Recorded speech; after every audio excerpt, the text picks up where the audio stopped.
Chapter 1367. These words completely enraged Mu Linfeng, to the extent that he could not restrain his anger in front of so many people. He lost his poise and scolded, "Little bastard." Mu Linfeng was infuriated because he detested Yu Yu. If not for Yu Yu's appearance, perhaps his plan would not have been completely disrupted.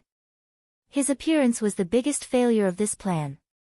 If not for him, he would not have been in such a passive position. Yu Yu smiled elegantly when he heard this. It was as if he was not angered by Mu Linfeng's ungentlemanly insult. He only said meaningfully, "I finally understand what that saying means." Mu Linfeng glanced at him coldly from the corner of his eye. However, Yu Yu continued unhurriedly, "I've been working so hard to stay away from idiots like you." Then, the little lad glanced at him expressionlessly from the corner of his eyes, as if he was implying that Mu Linfeng was the person he was referring to. He rarely swore, but since Mu Linfeng had humiliated him, why couldn't he humiliate him back? After being insulted again and again, it wasn't his style if he didn't show them some face. Mu Linfeng's face darkened as soon as he said that. Even a ghost could tell that this brat was trying to humiliate someone with his words. "How dare you?" Mu Linfeng's lips twitched in anger. He glared fiercely at him, trying to intimidate this 7-year-old boy with his authority. "If you dare to be rash again, I'll do you right here and now." "Really? Second granduncle, do you have that much authority?" Yu Yu's pink lips curled into a gentlemanly smile. "What are you going to do about me?" "Ha! Let's wait and see." "Ha! I'll do you for the sake of the Mu family, you vile spawn. The Mu family won't allow a vile spawn like you to sully our dignity." As Mu Linfeng spoke, he waved his hand. The adjutant beside him whipped out a gun from his waist and raised his wrist. The black muzzle was instantly aimed between Yu Yu's brows. Yu Yu sat calmly in the car, neither shocked nor angry. Even when the cold muzzle was aimed at her forehead, she did not lose her composure. Her calm demeanor shocked Mu Linfeng even more. This child, at such a young age, had an extraordinary spirit. Vermilion Bird looked up and saw the adjutant taking out his gun. In the next second, she raised her Desert Eagle and aimed it at Mu Linfeng's forehead. The moment she raised her hand, all the soldiers around her raised their guns and aimed at her. They were on high alert. If Vermilion Bird made the slightest movement, they would be ready to shoot at any time. "Protect the chief," the adjutant shouted. The order had already been issued, and all the soldiers were on full alert. "Second granduncle, don't blame me for not reminding you of something." Yu Yu sat in the car with his eyes lowered. At this moment, the surroundings were quiet, so his tender voice sounded especially clear and powerful. "If you touch a strand of my hair, you'll be shot into a hornet's nest in the next second." After saying that coldly, Yu Yu pursed her pink lips and smiled elegantly. She narrowed her eyes and smiled innocently and adorably. "Do you want to try?" In her seemingly innocent smile, her eyes were as clear as a fawn's, but there were too many things that made people's hearts palpitate. Chapter 1368. Mu Linfeng's lips stiffened and he pursed his lips tightly. He was once a ruthless character who had been through desperate situations. Hence, when Yu Yu said those words, he subconsciously sensed a murderous aura lurking around them. It was surging in the dark and chilling. There was actually an ambush? He keenly sensed that there might still be a troop in the surroundings that was silently lurking in the dark at this moment. He suddenly felt a chill run down his spine. Half of his life in the military made him realize at once that there might be a sniper ambushing them a few hundred meters away. Perhaps there was a sniper hiding in the dark, aiming at the space between his eyebrows with his sniper scope open. That was why the child had said those words so carelessly. "If you touch a strand of my hair, you'll be shot into a hornet's nest in the next second." His mind was in a mess. His nerves were all over the place. It was not because of anything else other than Yu Yu sitting in the car calmly. Even if he saw the child's tender face and innocent smile, his every move exuded extraordinary charisma. Could these people be his men? These mercenaries, which consisted of more than 10 people, were all listening to a 7-year-old child's orders. Mu Linfeng felt that his understanding had been overturned. His cold eyes swept past Vermilion Bird and sized her up before his gaze slowly landed on Yun Tianyo's face. This child was not ordinary. He resembled Mu Yaja when he was young, but as a son, he was more ruthless and mature than his father. He was so young, yet he already had such charisma. Apart from being shocked, he was also wary of him. He was even more certain that this child was an extremely dangerous person and must not be allowed to live. Initially, he thought that this was Mu Yaja's force. When he first saw the child sitting in the car, he thought that he was just good with his mouth. However, Mu Linfeng was half a beat slower to react, and his heart instantly froze. He came back to his senses and suddenly realized that this child was not such a simple character at all. He could not figure it out. How could he have imagined that a child could have such power? How did he do it? Put the gun down. Vermilion Bird warned coldly. As Yu Yu's secret guard, she would not allow anyone to pose a threat to Yu Yu in front of her. She warned sternly as her gaze shot out like a sharp sword. Even the experienced adjutant could not help but be intimidated by her gaze. His hand, which was holding the gun tightly, trembled, but he still did not put it down. The Vermilion Bird didn't say another word. She suddenly stepped forward, swept her long leg, and gave a high kick. With a heavy muffled sound, she kicked his hand that was holding the gun. The gun flew out of his hand. At the same time, the soldier at the side saw her move and wanted to shoot her. Vermilion Bird's eyes, kill. Before the soldier could open fire. P. The atmosphere at the scene was completely tense, and the sound of loading rose and fell one after another. Vermilion Bird spun around, but in a flash, she appeared behind Mu Linfeng like a specter in the next second. She pointed the gun at the back of his head and bellowed, "Who dares to move?" The air seemed to have frozen, and everyone held their breaths. Chapter 1369. The entire process took less than 5 seconds. Vermilion Bird's movements were so nimble that it made one's scalp tingle. Fast. As fast as lightning. It made one's heart beat faster. They had already experienced Vermilion Bird's ability with just a glance. No one dared to be sure that their movements were faster than the bullets in her pistol. Hence, no one dared to make a move the moment she gave her order. Yu Yu raised a brow and shrugged innocently. She rebuked, "Everyone, be obedient. Vermilion Bird is very fierce. If anyone disobeys, the bullets won't have eyes." Mu Linfeng's face darkened further. His son's arrogance made him gnash his teeth in hatred, but he could do nothing to him in this situation. In fact, looking at the scene, Mu Linfeng's men had the advantage in numbers. There were at least a dozen cars worth of military equipment. In terms of headcount, they did not lose to Yun Tianyu. The reason why he dared not act rashly was that Yu Yu had arranged for a sniper to ambush him in the dark. Perhaps someone was aiming at the space between his eyebrows right now. With Vermilion Bird behind him, even if he had the advantage in numbers, he would not be able to gain any benefits. Mu Linfeng dared not make a move, and the situation came to a standstill. "What do you mean by this?" Mu Linfeng snorted. "Looks like you don't know your place. Do you know what will happen to you if you do this? Second uncle has a high position and a noble status." "I know it very well." Yu Yu smiled faintly. "It's just that, second uncle, you're the one who doesn't know my place, not me. Do you understand?" "What do you mean?" "Nothing." Yu Yu casually said, "I just hope that second uncle won't interfere in my affairs. I'll give you a chance now. Take your men and leave immediately. I won't hurt a single strand of your hair. However, there's one person who must stay." Mu Linfeng frowned when he heard that. Without thinking, he knew who the person Yu Yu wanted him to stay was. It seemed that this lad was here for fourth Mu, too. At that moment, he suddenly realized what Yu Yu had said. "Second granduncle, you're the one who hasn't figured out my identity, not me. Do you understand?" Did he not know who he was? Who was this child? For a moment, Mu Linfeng could not figure it out.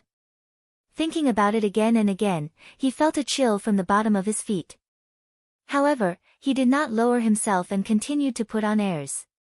With a cold face, he said, I should be the one saying this to you. Have some self-awareness and retreat with your men. Then, I won't argue with you about what happened today. However, despite putting on airs, Mu Linfeng still showed a trace of weakness. Unlike his aggressive attitude earlier, he did not have much confidence in his words now. You did not give him a way out. You're kidding. His lips curled up mockingly, and a trace of disdain appeared on his tender little face. If second uncle insists on interfering, why don't you give it a try? I'd like to see how you're going to take him away from me. A trace of viciousness flashed across Mu Linfeng's eyes. His face darkened and then turned green. He could neither advance nor retreat. If he really left Mu Yanjue here and left in a sorry state, not only would his dignity be tarnished, but he would also become a laughing stock in front of this young man. If he really wanted to protect and take him away, it would be harder than ascending to the heavens. Chapter 1370. It seemed that it would be more difficult than ascending to the heavens if he really wanted to protect and take her away by force. At the same time, they were in a deadlock like this. The scene before him was actually easily suppressed by a child, causing his face to heat up even more. It was very embarrassing. Who exactly are you? Mu Linfeng stared at him intently, his eyes as sharp as an eagle's. Yu retorted calmly and elegantly, why should I tell you? Mu Linfeng was stunned for a moment before he snorted. What an arrogant attitude. Yu raised a brow. You don't have the right to ask about my identity. Mu Linfeng was even more stunned. Yu said sternly, hand her over obediently. However, take your men and retreat. Otherwise, you won't be able to leave. With that, he raised his head. His eyes were no longer as clear as before and were now dark and gloomy. Don't blame me for not reminding you, second granduncle. I want this person. If you stop me, you won't have a good ending. Young man, aren't you being too arrogant with your words? Mu Linfeng's words were clearly lacking in confidence. Yu could not be bothered with him anymore. Vermilion Bird stood behind him like a stone statue, unmoving. The gun in her hand was raised, and the cold, black muzzle was aimed at him like an endless abyss. It was as if he would be mercilessly devoured if he made the slightest move. Mu Linfeng glanced at her, but from his angle, he happened to see Mercenary Paradise's epaulet on her shoulder. He was shocked. Mercenary Paradise was famous, so he had naturally heard of it. It was said that this organization was a mercenary group created by the Hurricane Group. They were a mercenary group from Mercenary Paradise and had extraordinary strength. Mu Linfeng's gaze deepened as he looked at Yu. What exactly was this child's identity? After a long silence that felt like a century, Mu Linfeng turned his face slightly and glanced sideways at Mu Yanjue, who was standing not too far away, with a hint of struggle in his eyes. Mu Yanjue turned to look at his brother as well. He could see the hesitation and struggle on his face. It was obvious that he was hesitating and was weighing the pros and cons in his heart. Second brother. Mu Yanjue's lips trembled in agitation as he screamed at the top of his lungs, take me with you. You can't leave me here. He wasn't afraid of death. There were some unknown things that were even more frightening and terrifying than death. He didn't know what would happen to him if he fell into Mu Yaja's hands. He didn't dare to think about it. Plus, he was unwilling to accept it. He was unwilling to lose just like that. Upon hearing his voice, Mu Linfeng frowned and felt a sense of irritation rise within him. This thing is a hindrance. Unable to accomplish anything, but good at spoiling things. It seemed that this was Fourth Mu's fate. Even if Mu Linfeng was unwilling to admit it, he did not want to throw his life away for nothing. Although he did not believe that this 7-year-old child could do anything to him, looking at the situation before him and thinking about Yu's warning in his heart, he was ultimately defeated and did not dare to gamble with his life. He was surprised that this child had such power and ability, but his heart also palpitated at the deterrence in the child's words. He did not quite believe it, but he did not dare to doubt it. Chapter 1371. Mu Linfeng sucked in a deep breath of cold air and said in an extremely pathetic voice, "Fine. I'll take my men away." "No!" Mu Yanjue exclaimed the moment he finished speaking. "Second brother, do you really believe that child's words? He's just a 7-year-old child, how can he scare you?" "Second brother, he's just a child, how can you believe his words?" Mu Linfeng reprimanded, "Shut up." Mu Linfeng did not want to waste his breath on him. He was already embarrassed from retreating in such a sorry state. Now, his brother's questioning made him even more embarrassed. He had been rebuffed time and time again, especially by this 7-year-old child, who did not leave him any face at all. He no longer had any face left. Mu Yanjue's few words had completely stripped him of what little face he had left. Thus, he ordered coldly, "Retreat." The moment he said that, the soldiers at the scene withdrew their stance. Mu Linfeng turned around and walked toward the car. Mu Yanjue immediately ran toward him, blocked his path, and grabbed his shoulder. "Second brother, are you really so heartless? Are you going to leave me here just because of that child's one-sided words?" Mu Linfeng sneered and retorted, "Ha! He's just a child, why are you so flustered?" Mu Yanjue was taken aback by this unexpected slap in the face. In fact, even though he was facing a 7-year-old child, he felt an inexplicable fear from the bottom of his heart. It was just that he was unwilling to admit it. He was actually afraid of a child. He was afraid of a 7-year-old child. Mu Linfeng brushed his hand away and was about to leave. Seeing that he really did not care about him anymore, Mu Yanjue's heart twisted with hatred as a sinister and dark rage surfaced on his face. He abruptly turned around and dashed forward to grab Mu Linfeng's shoulder from behind. Following the momentum, he turned around and stuck close to him. His left hand gripped the man's throat while his right swiftly snatched the gun from Mu Linfeng's waist and pressed it against the latter's temple. In just a few seconds, he had turned the tables on the man. "Second brother, since you're so heartless, don't blame me for being ruthless." Grabbing his throat with one hand and pressing the gun against his temple with the other, Mu Yanjue bellowed malevolently, "Back off, all of you. Step back." Mu Linfeng was greatly taken aback. He did not expect that his nephew would dare to do this. Did he think that he could escape unscathed by using him as a hostage? His heart turned cold. He cursed in his heart. This heartless and unscrupulous bastard. To think that he had cared about the decades of brotherhood that he had given him advice to find a way out for him. He had even gone so far as to fall out with Muyaja. In the end, he had repaid his kindness with ingratitude. "Bastard! What are you trying to do?" Mu Linfeng roared in shock, "Let go. Idiot. Second brother. Hee hee. If we're going to die, let's die together." Mu Yanjue's face turned livid as if he had gone mad. His eyes, in particular, were bloodshot. His voice was as shrill as a malicious spirit's. Chapter 1372. The scene went out of control once more. No one had expected things to develop in this direction. After a moment of stunned silence, the crowd went on alert and aimed their guns at Mu Yanjue. His lips curled into a bloodthirsty smirk as he tightened his grip on Mu Linfeng's throat. His knuckles tightened as he pressed the gun muzzle against the latter's temple. He was ready to fire. "Tell them to put down their guns," he threatened. Mu Linfeng remained silent. His face was flushed red from suffocation, but even so, his lips remained tightly pursed and he did not loosen his grip. "You really think I won't dare to kill you, don't you?"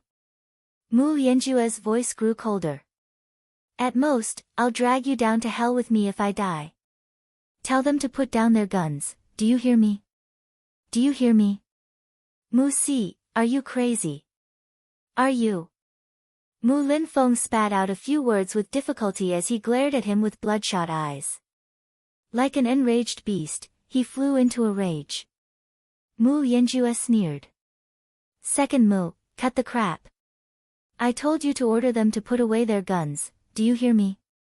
I don't have the patience, tell them to put away their guns. Put away their guns. As he spoke, he tightened his grip on Mu Linfeng's throat and exerted more force with his fingers, as if he wanted to stab the latter's throat. Mu Linfeng grunted in pain and struggled for a while before raising his voice. Put away your guns. The moment he gave the order, his subordinates exchanged glances.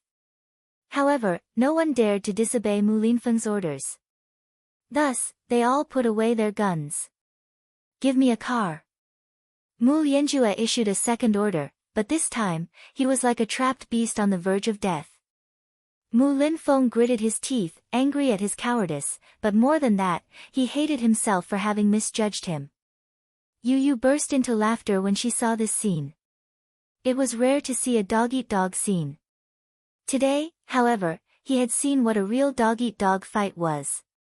The flood rushed against the Dragon King's temple, and they were fighting against each other. Had Mu Yanjue lost his mind? Did he think that he could escape unscathed just like this? Dream on.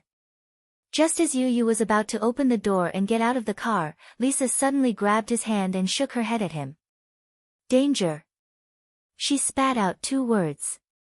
Yu Yu smiled and said calmly, what's there to be afraid of? You'll protect me. While Lisa was still in a daze, Yu Yu had already pushed open the door and stepped out of the car. The scene fell into a stalemate, and the air froze. Mu Yanjue held Mu Linfeng hostage as he yelled, give me a car. Did you hear that? Prepare the car for me. Just as he finished speaking, he caught a glimpse of Yu Yu getting out of the car from the corner of his eye. He stepped on the ground and stood up straight. Then, a snow-white and adorable face appeared in front of him. With his hands behind his back, Yu Yu stood obediently before him like an elegant gentleman. He cocked his head and smiled innocently. Fourth granduncle, we've just met and you're already in a hurry to leave. Don't you want to sit down and have a cup of tea? His voice was immature and tender, and at the same time, it was still childish. However, his tender voice revealed a strand of coldness that caused one's hair to stand on end, and it froze one's heart. Chapter 1373. Mu Yanjue snorted. His eyes narrowed dangerously as he met Yu Yu's gaze. His face, however, was as cold as a snake's. Don't call me fourth granduncle, he said in disgust and then sneered. The plan failed this time because I was careless. The blunder of the whole plan was that I didn't expect Mu Yaja to have trained 2 capable sons. If I had known, I wouldn't have ended up in this state. Mu Linfeng, who was being held in his hands, kept struggling. Seeing him struggle, Mu Yanjue bellowed, behave yourself. Don't move. I'm warning you, I don't have the patience to pester you now. If you don't behave yourself, don't blame me for not giving you face. What you've done now shows that you don't give me any face at all, said Mu Linfeng hatefully. Mu Yanjue laughed sinisterly when he heard that. Blame me? You're the one who didn't care about your brotherly ties. You actually insisted on leaving me here just now. Why? Second brother, you're actually afraid of a child. How many people will laugh at you if this gets out? The second head of the Mu family is actually intimidated by a 7-year-old child. I think you've lived half your life in vain. Shut up. Mu Linfeng said angrily, Fourth Mu, this is a sin you created, you should bear it yourself. What do you mean by I didn't care about my brotherly ties? You're the one with a heart of stone. It's you who murdered Liancheng. It's you who harmed Ishan. It's also you who poisoned the old man's medicine. You're the one who did all these treacherous deeds. You're the one who's truly heartless. To think that I thought that you and I were born from the same roots and are connected by blood, in the end, you're actually accusing me. Fourth Mu, you're too disappointing. Are you blaming me for this? Mu Yanjue lost control of himself and shouted, Second brother, are you blaming me for this? Back then, if you hadn't colluded with the elders to support Mu Yaja, would I have ended up in this state? you wouldn't have ended up in this state. You're regretting it now, aren't you? Hee hee. The organization that he had painstakingly nurtured turned against him in the end. The chess pieces that you had painstakingly set up, the chess pieces that you had painstakingly nurtured, and what happened in the end? This pawn doesn't listen to you at all. All of this, this vast Mu family empire, should have belonged to me. Originally, all of this could have changed for the better. In my hands, the Mu group will become even more powerful and majestic. However, you actually supported a chess piece to rise to the top. Ha! Mu heir, it seems that this is also your ambition. You want to use Mu Yaja as a puppet to take over the vast territory of the Mu clan. The more Mu Yanjue spoke, the darker Mu Linfeng's face became. He bellowed, "Shut up." What? Was he angry out of humiliation? Hee hee. What I said is the truth. In terms of ambition, how can I compare to you? Mu Yanjue narrowed his eyes, his voice sinister. His voice was incomparably cold, revealing a bone-chilling hatred. If it weren't for your foolishness, I wouldn't have ended up in this state. Second Mu, if I must die here tonight, then all of you will have to die with me. How foolish. Fourth Mu, you're really too disappointing. Mu Linfeng shook his head and sighed, his face full of disappointment. Chapter 1374. Mu Linfeng only found it laughable. His lips twitched for a while before he said coldly, "I only know one thing, the evils committed by the heavens can be defied. The evils we bring upon ourselves are the hardest to bear. Do you think that you can completely shirk your responsibility by saying this? Or do you think that I'll let you off just because you said this? Wishful thinking." Mu Yanjue laughed sinisterly. At this moment, he was already in a state of madness. Mu Linfeng felt a chill in his heart. The evening wind kept blowing a bleak chill, but it could not overcome the coldness in his heart. His lips curled up as the mockery in his eyes turned into helplessness. He let out a long sigh, helplessness appearing on his weathered and battered face. Fourth Mu. As your elder brother, I only have one piece of advice for you, stop it while it's still early. What you're doing is meaningless. You shouldn't have done that back then, either. Do you know that what you did was akin to patricide? It's treason. All the more you shouldn't have done it now. I don't want to hear all this from you, what's the point? Mu Yanjue's eyes reddened. The position of the Mu family's head was supposed to be mine. It was mine. Do you know how long I've worked to become the Mu family's head? Do you know how hard I've been living for the past few decades? That old fart, however, negated all my hard work and effort with just a few words. Then, what's the point of all my hard work all these years? What about you? You actually supported Mu Yaja to become the head. Was I not even comparable to a 20-year-old kid back then? You're gravely mistaken about that. You're merely gauging the heart of a gentleman with a cautious heart. Mu Linfeng paused, his face twitching a few times before he continued. I admit that I did neglect your feelings when I nurtured Yaja and supported him to become the head of the family. You're also right about part of the reason why I nurtured him to become my power. My motives were indeed impure and selfish. However, it's definitely not what you said. At that time, the Mu family's power was changing, and I wanted to stabilize it, that's why I chose this child. In fact, in my eyes, Yaja was an outstanding child. Facts have proven that I wasn't wrong. This child is indeed very outstanding, better than you. There's no doubt about that. Thus, even now that he's gone against my wishes, I don't regret standing up for him and supporting him. As you can see, the Mu group has been growing stronger and stronger in his hands. The changes in the Mu group were obvious to all. Back then, if it weren't for him, the Mu group wouldn't have been able to survive that crisis unscathed. My heart is with Mu group, and Mu group is the most important. Perhaps, to you, these words may sound a bit pompous, but they are my true thoughts. If the Mu group can become a core business empire in his hands, I will have fulfilled my wish in this life. Mu Lianjue's eyes narrowed in anger as the corners of his lips twitched. His face looked especially hideous as his eyes slowly coiled around his neck like a venomous snake. What a great idea! Mu, if you say you have no selfish motives, who would believe you? You don't have to say such high-sounding words here. Chapter 1375. No matter what you do now, there's no turning back. It's time for you to pay back your sins. He. I know that I've been utterly defeated. Yes, I've failed. Still, do you think I'll let you off just because you said this? There was a hint of hysteria and madness in his smile as if he had been possessed by a demon. Even if I'm going to die here tonight, you'll die with me and be buried with me. This was his character. Even if he was destroyed, he would drag others down to hell with him. At the very least, it would not be a loss if he dragged Mu Linfeng down with him. If he could drag Yun Tianyu down with him, then this deal would be worth it. Mu Lianjue opened his bloodshot eyes and stared fixedly at Yu Yu, who was standing in front of him, with a sinister smile.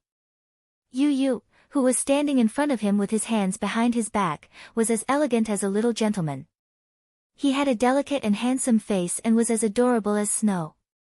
His features were extremely similar to Yun Shishir's and, similarly, Mu Yaja's charm. This child was Yun Shishir's true love and Mu Yaja's most beloved son. Since Mu Yaja wanted to destroy him, he would not let him off either. If he wanted to die, he would not let Mu Yaja have an easy time either. At the thought of this, his lips trembled, and a hard object could be vaguely seen squirming under his lips. Suddenly, he hooked his tongue and bit on a remote control device in his mouth. A maniacal hatred flashed across his eyes. Yu Yu was startled by his sudden action. He furrowed his brows in puzzlement. However, when he saw the remote control device between his lips, his heart skipped a beat and his face froze. What was that? It was a small remote control device. It was pocket-sized, yet he had been holding it in his mouth all this time. What is this? He questioned in a low voice, full of wariness. He. Yun Tianyu, you're so smart, you should be able to guess what this is, right? Mu Lianjue's eyes were bloodshot as he held the remote in his hand. Come here and I'll tell you what this is. Yu Yu frowned and said coldly, why should I go there? Mu Lianjue smiled sinisterly and spat, of course. If I press this button, you will lose your dear mommy and brother forever. Yu Yu was stunned. Her face turned pale and she asked in disbelief, what did you say? What? You don't believe me? Mu Lianjue's eyes were filled with mockery as he gripped the remote control tightly in his hand. His face was full of viciousness as he bellowed hysterically, he. I have already sent someone to plant an explosive device in your house. If I press this button, there will be a bang. He. Take a guess, what will become of your gentle mommy and adorable brother? He sneered as he enjoyed the sight of Yun Tianyu's face, which was constantly changing color. He smugly said, with one explosion, they'll be brutally blasted into a bloody mess. Their heads will be separated from their bodies, and they'll die without a burial place. Yu Yu's face turned ghastly white in an instant. Mu Linfeng's eyes were filled with disbelief when he heard this. He was crazy. This person was completely deranged. Mu Lianjue was crazy.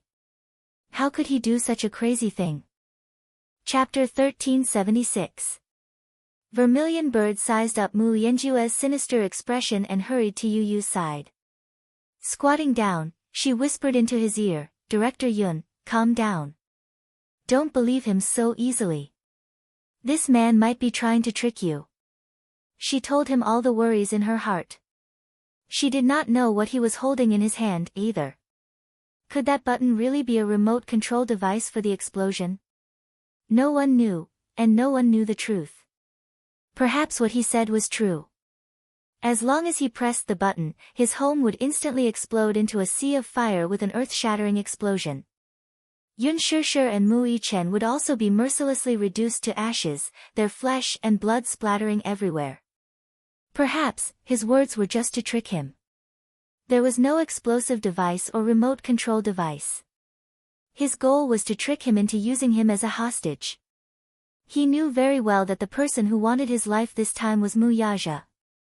To Mu Yaja, Yun Tianyu was more valuable as a hostage than Mu Linfeng. Director Yun, calm down. Don't be nervous. Perhaps, he's just saying that to trick you. Yu Yu sucked in a deep breath of cold air and said in a low voice, I suspect so, too. He was so smart, how could he not have thought of this? His concern made him confused. Mu Lianjue was making use of this opportunity. As the saying went, all was fair in war. The man might be using an illusion to confuse him to achieve his goal.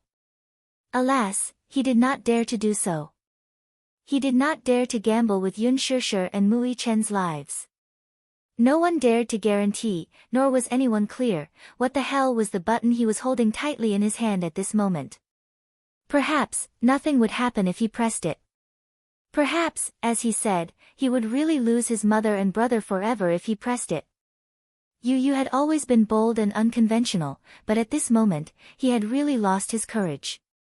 It was very difficult for him to gamble with Yun Shishir and Mu Yichen's lives. Even so, despite his anxiety, he maintained a calm expression as he scrutinized the man unblinkingly. His face showed no signs of wavering as he carefully scrutinized the man, trying hard to find any suspicious signs on his face. What? You don't believe me? Do you really think I'm coaxing you? If you don't believe me, why don't you give it a try? Mu Lianjue said as he raised the control button in his hand and pretended to press it. Yu Yu finally could not hold himself back and raised his voice to stop him. Wait! Mu Lianjue's lips curled into a triumphant smirk the moment he said that. Then, come over here. Be good and come to me. Mu Lianjue was like an evil demon as he patiently enticed him. Come here, good boy, come to me. Yu Yu pursed his lips tightly. He had just taken a step forward when Lisa suddenly blocked his path. He's lying to you. Lisa lowered her voice and stared at him with a pair of cold eyes. Her face was alarmed.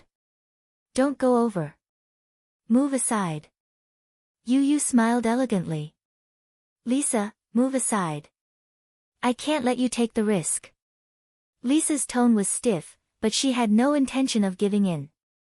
She couldn't just watch him throw his life away. Chapter 1377. Who knew what earth-shattering things he would do in a fit of hysteria? Likewise, I don't dare to take the risk. I can't let mommy and big brother be in danger. Yu Yu paused and looked at her. Don't worry, you're on standby at any time. I know what to do. No. Lisa was adamant to the end. She was certain that the so-called explosive device in the man's hand was just an empty shell that did not work at all. It was just a last-ditch effort. He was making use of Yu Yu's weakness. He knew that the child was eager to protect his mother and would not watch her fall into danger. Yu Yu calmly asked, then, what if it's real? What if it was really an explosive device if he pressed it? Lisa choked all of a sudden.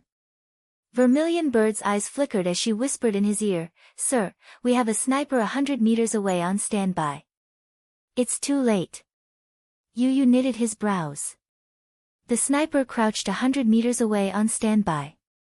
However, he would not act rashly if he did not receive the order to shoot. If he were to give the order now, it would only alert the enemy. If Mu Lianjue wanted to kill him before he could press the button with the intention of perishing together, there would be an accident. He could not condone even a 1 in a million accident. I'll give you 3 seconds. He gave his ultimatum and started counting down. 1, Master, you, Lisa did not back down. Yu Yu stared into her eyes and said word by word, get out of my way. 2, Lisa fiercely bit her lips, and then suddenly rubbed her messy forehead, and unwillingly moved out of the way. 3, Mu Lianjue raised the button in his hand high in the air. Yu Yu suddenly raised his voice. 4th great uncle, let's negotiate. I don't have the patience to negotiate with you. He said coldly. Yu Yu smiled. Fourth great uncle, I'm willing to be your hostage now, but don't you dare play any tricks. Otherwise, I don't have the patience, either. The man pondered for a moment and then smiled sinisterly. Fine. I'm warning you, though, don't play any tricks. Otherwise, we'll just perish together. Yu smiled. With your words, how can I dare to play any tricks? After saying that, he raised his arrogant chin and walked towards him. Mu Lianjue looked at him greedily as if he was a malicious spirit standing at the mouth of purgatory and showing his ugly face. Mu Linfeng's face's expression, bees. How could this child have such extraordinary courage? In order to protect his beloved family, he actually didn't hesitate to put himself in danger. Putting everything else aside, just this point alone made him admire him from the bottom of his heart. To be simple. It seemed that he had still underestimated this child. While he was still in a daze, Yu walked up to Mu Lianjue. The latter grabbed him by the collar and dragged him to his side. At the same time, he kicked Mu Linfeng out. Caught off guard, Mu Linfeng fell to the ground in a wretched state, landing on his face like a dog in the mud. Mu Lianjue grabbed Yu's throat with one hand. In an instant, all the members of Mercenary Paradise were on alert. They stared at Mu Lianjue vigilantly and were on standby at any time. Chapter 1378. Even Mu Linfeng felt ashamed of himself when he saw her composed expression. Aren't you afraid? Mu Lianjue narrowed his eyes and gripped his neck hard. Yu's body was curvaceous, and his neck, in particular, was as elegant and charming as a swan. Such a beautiful neck, it should be a heart-wrenching thing to break, right? He said viciously, as long as I exert more strength, he. You won't be able to keep your life. Are you really not afraid? You can try. Yu smiled elegantly, completely unfazed by his threat. I want to live, and so do you. What value do I have to you if I die? Mu Lianjue cocked a brow and sneered, his eyes turning more ruthless. You're right.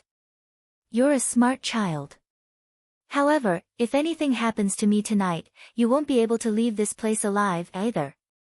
Fourth granduncle, since I'm in your hands now, you should get rid of that device in your hand. Don't be an eyesore. Yu sneered, his face full of disgust. As soon as he said that, Mu Lianjue's eyes darkened. He raised the small device in his hand and smashed it to the ground, shattering it into pieces. Yu's eyes darkened. He was startled for a moment, but in the next moment, a look of understanding flashed across his eyes. It seemed that, as he had expected, the device in Mu Lianjue's hand was just a smokescreen to lure him. It was useless. What explosive device? It was just nonsense. Vermilion Bird stood at the side and watched as Mu Lianjue smashed the device to the ground. She heaved a sigh of relief when she saw that it was just a useless component. It was a false alarm. Yu was relieved, too. The rock in his heart finally fell to the ground. His face remained expressionless as he stared at the device he had smashed to pieces on the ground. Behind him, Mu Lianjue shouted smugly, he. This is just a simple mechanical device, it's useless. It's just a toy to scare a child, how could you believe it? I thought that a 7-year-old child could be smart, but it seems that this is all there is to it. Vermilion Bird choked when she heard that. She tried her best to stifle her laughter and pursed her lips, pretending to be cool. Lisa, who was standing at the side, looked even colder and more disdainful. Yu's eyes shone brightly. Is that so? Fourth granduncle, you lied to me that it's an explosive device, and I really believed it. How naughty. To lie to a child's face. He. Mu Lianjue's smile was tinged with pleasure as he gripped the boy's neck. He unscrupulously enjoyed the latter's feigned weakness and helplessness. His wrinkled fingers traced the boy's cheeks before he grabbed the gun and pressed the muzzle against the latter's temple. His gaze was sinister and vicious. NN. He. Yu sneered inwardly. He was not afraid of tigers, but he was not a calf, he was the king of beasts. Chapter 1379. Fourth Granduncle, you adults are so bad. How could you bully a child? How pitiful that I actually believed you. Now that I'm in your hands, I'm so angry. He mewed like a little lamb and complained aggrievedly. For some reason, Yu's words made Vermilion Bird's hair stand on end. Yu was so scary. He was clearly the worst and most scheming one. On the surface, he was being held hostage and controlled by Mu Yanjue, but what about it? Yu looked weak on the surface, but in reality, he had sharp claws and fangs hidden behind his back. Poor Mu Yanjue. Did he really think that he had the upper hand in this situation? Yun Tianyu merely took pity on him and wanted to play along with him. When he confirmed that the device was just an ordinary one, he secretly made a hand gesture to it. Vermilion Bird secretly sent out a signal, but it was still unable to kill the man on the spot. The situation was in a stalemate because he had a gun in his hand. Vermilion Bird planned to stall for time and kill the man the moment he let his guard down. Mu Yanjue was completely unaware of Yu's scheme and the situation he was in. He was still extremely pleased with himself. He. A child is indeed a child. You actually believed me with just a few words. Still, you're really bold to barge into the tiger's den. Fourth Granduncle, do you dare to kill me? Yu smiled provocatively as his eyes turned cold. Do you dare to hurt a single strand of my hair? Why not? Mu Yanjue pinched his cheeks viciously. You can't die yet, though. I'll spare your life before you cover my escape. Fourth Granduncle, let me give you a piece of advice, don't struggle anymore. You've lost, accept your fate. Yu gave him an ultimatum out of pity. Just as he said that, not far away, two dazzling lights suddenly appeared. They were slowly approaching the southern entrance. Everyone present was on high alert. Vermilion Bird followed the light and saw an Audi A8 approaching from afar. She especially noticed that this car had a J background license plate. Presumably, its origin was not simple. Behind the Audi A8, there were several other cars. The Audi A8 stopped steadily at the south entrance. Everyone looked over. In his line of sight, a tall and slender figure slowly stepped out of the car. Mu Yaja stepped out of the car and stood tall and straight. His body was tall and slender. Invisibly, an awe-inspiring aura spread out in an instant. His body exuded a very terrifying aura. This kind of aura was enough to make anyone feel fear. When Yu saw him, she was confused at first. She did not understand why he was here. When Mu Yaja saw Yu, he was stunned. He did not expect to see such a strange situation when he rushed over. Why was he here? Both father and son had the same question almost at the same time. Daddy, why are you here? Yu was the first to ask with a look of astonishment. Just as he opened his mouth, Mu Yanjue grabbed him by the throat and roared, "Shut up!" Mu Yaja's arrival made him raise his guard. Yu could not hide his shock despite being choked. Chapter 1380. He cursed inwardly in his heart and connected the dots. A white light flashed in his mind, and he suddenly suspected that Vice Captain Zhou's mercenary group had been sent by Daddy. If that was the case, did it not mean that he had made a huge mistake? He thought that Mu Yanjue was about to be smuggled out of the country, so he rushed over to kidnap him. He did not expect that the father and son would bump into each other. Mu Yaja, who had obviously guessed this, was slightly taken aback. He was indeed his son, he actually thought of the same thing as him. Vermilion Bird broke out in cold sweat as well. What was going on? It turned out that the vice captain was Mu Yaja's men. They had been busy all day, but they did not expect him to be one of them. Vermilion Bird could not help glancing at the vice captain. The latter also reacted and looked at him pitifully. There was a hint of sympathy in their eyes. It turned out that he was one of them. Yu's face darkened for a moment. Daddy, what a coincidence. Mu Yaja glanced at Vermilion Bird and then at the calm Yu. At first, he was a little alarmed. After all, the sight of Yu Yu with a gun pointed at his son's temple was a little nerve-wracking. However, when he caught a glimpse of Yu Yu's sinister smile and the calm vermilion bird, he knew that this was Yu Yu's wicked game. Thus, he heaved a sigh of relief. He smiled and could not help but tease, "My good son, it's already so late. What are you doing here instead of sleeping at home?" Yu Yu replied innocently, "I want to help Daddy catch the bad guys." Mu Yazhou was delighted by his son's reply. "My good son is so filial." "Of course. It's only right for a son to be filial to his father," Yu Yu said matter-of-factly. Mu Yanjue's face darkened. The father-son pair was echoing each other, clearly ignoring his deterrence. "Shut up, all of you. Do you think this is child's play?" Mu Yanjue found the scene before him very strange. The father and son teased each other without a trace of nervousness. Yu Yu did not look afraid at all. The gun was still pointed at his forehead. Was he not afraid? Was he not afraid of death, or was he not afraid of being shot? Even if he wasn't afraid of him shooting, wasn't he afraid that the gun would go off accidentally? Please. Yu Yu was clearly his hostage, but why did he feel like he was the trapped beast? Can't you be more serious? He was the one who kidnapped Yu Yu. Why did he feel like he was in deep trouble? Mu Linfeng was also confused.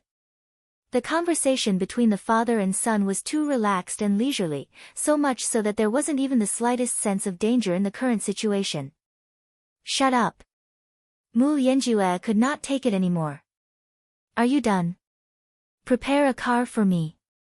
Get the car ready." Yu Yu looked up with a smile and said considerately, "I'll prepare a hearse for you. Do you want it?" Mu Yanjue was flabbergasted. "Fourth uncle, have you had enough? Let me go if you're done. I want to go home and sleep, I'm so sleepy." Yu Yu even yawned sleepily after saying that. "Are you really not afraid of death?" Mu Yanjue quickly loaded the gun, put his finger on the trigger, and pointed it at his temple. "Do you believe that I won't shoot your head off right now?" Mu Yanjue had just raised his hand when a bullet pierced through the air from a distance with a swoosh, piercing through his wrist. Mu Linfeng was stunned. "Ah!" Chapter 1381. Mu Yanjue let out a muffled groan. The bullet came from a long-range sniper rifle 100 meters away. Despite the distance, the bullet's lethality was shocking. When it pierced through his wrist, it caused explosive damage and caused his palm to burst open. Fresh blood and flesh splattered everywhere. Yu Yu only felt a loud explosion above his head. After a buzzing sound, he temporarily lost his hearing. Mu Yanjue could only feel the bullet penetrating his wrist. Along with the excruciating pain of broken bones, his arm went numb and he lost all feeling in it. His grip loosened, and the pistol in his hand fell to the ground. Vermilion Bird strode forward and kicked the pistol several meters away with the tip of her foot. She then carried Yu Yu and brought him to safety. Whoosh! Another sound of a bullet piercing through the air was heard. Mu Yanjue's abdomen was mercilessly penetrated by a bullet once more. At this moment, he was practically surrounded by the long-range snipers. A total of 5 snipers were aiming at him. If he made the slightest move that was detrimental to Yu Yu, he would be shot on the spot. Mu Yanjue groaned in pain. At that moment, he felt as if his entire body had lost its temperature. An uncontrollable chill rose from the soles of his feet, swept across his spine, and attacked his heart. It was so cold that it made one's heart numb. There seemed to be a huge force exploding in the depths of his flesh and blood where the bullet had penetrated his abdomen. At first, he only felt numbness, a hollow numbness. Soon after, he felt an intense burning sensation around his wound. Then, he felt an endless cycle of radioactive pain. The burning sensation hit his heart directly, as if he was being set ablaze in a vast expanse of land. Following that, something sticky and viscous flowed out from the wound and stained his clothes like a blooming flower. Mu Yanjue's eyes widened in disbelief.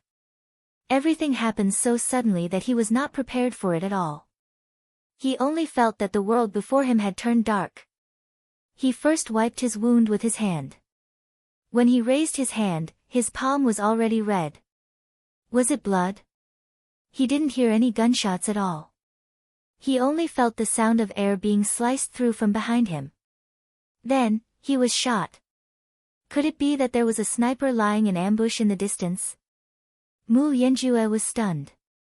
For a moment, he was jittery and paranoid. He abruptly turned around and tightly clutched his bleeding wound. His eyes were completely red, as if they were about to burst. However, when he saw the cold expression on Mu Yaja's face and Yu Yu's smile, he suddenly understood everything. As it turned out, he had nowhere to run. As it turned out, he was being played like a monkey. This brat had clearly calculated everything. Just now, he had displayed such a cowardly appearance in front of him. He was simply playing the fool in front of him. Bastard! Bastard! Mu Yanjue cursed in anger. B*****. I was actually tricked by you, you bastard. Yu Yu looked at him coldly, then smiled deeply and said elegantly, "Fourth uncle, you're stupid. With your skills, I don't even want to play with you. How boring." With that, he nonchalantly opened his palm with a cold face. Vermilion bird, give it to me. Chapter 1382. Yu Yu held the gun that Vermilion bird had passed to him. It was a desert eagle. The gun's body was a little heavy, but one should not underestimate it. The desert eagle was powerful to begin with. This pistol used high-quality ammunition, and the bullets had explosive power. He fiddled with it for a while. Previously, he had Vermilion Bird teach him some marksmanship. It was not because of anything else, but because, after the recent series of events, he knew that he had to learn some self-protection methods. This was his character. He did not like to rely on others for everything. He was too weak. If not for Xiao Yichen and Lisa's protection, it would be difficult for him to protect himself. Hence, he had to learn how to protect himself and master the means to do so. In the past 2 days, he had been working hard to learn marksmanship from Vermilion Bird. Vermilion Bird was surprised to find that he was quite talented in marksmanship. He grasped it very quickly and learned how to load and shoot. Although his accuracy was not precise, it was still very high, which surprised her. Mu Yaja watched him pick up the gun and load it skillfully. Then, he raised his wrist and aimed the black muzzle at Mu Yanjue. Be it the way he held the gun or his posture, everything was very professional. This little guy secretly learned how to shoot behind his back. While Mu Yaja was surprised, he also felt impressed. Seeing him take out a gun, Mu Yanjue's face turned pale and his lips trembled violently. What are you doing? I've learned some marksmanship some time ago. What's more frustrating is that there's no one to practice with me, though. With that, Yu Yu's lips curled up. Fourth granduncle, can you practice with me? No.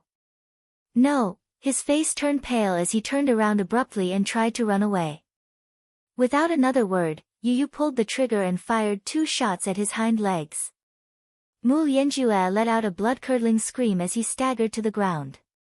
His shrill scream pierced the silence of the night and spread far and wide along the southern entrance of the vast highway. However, it soon dissipated into the biting cold wind. These 2 shots are for Uncle Zhao. If not for Mu Yanjue's assassins, Uncle Zhao would not have died that day. This was Mu Yanjue's evil debt. He had to avenge the Zhao clan. With that, Yu Yu fired again. 2 more shots rang out. Mu Yanjue let out another blood-curdling scream as he clutched his wounded knee in pain. His whole body twitched violently as he rolled around on the ground in pain. Mu Yaja glanced at his son. At this moment, Yu Yu was standing in the bone-chilling night breeze. His back was straight and his entire body was cold. He turned sideways. His black hair was slightly messy in the evening breeze, brushing against his cheeks and intertwining with his thick eyelashes. Her originally snow-white and cute face was incomparably deep. Her pair of gloomy and dark eyes seemed to be covered in ice and snow, without any warmth. His marksmanship was standard. When he fired, his face was cold and emotionless, as if it were just a routine. Even when he heard Mu Lianjue's screams, he did not move at all. He blinked as if he was already numb to death. He appeared so callous. His heart was filled with mixed feelings.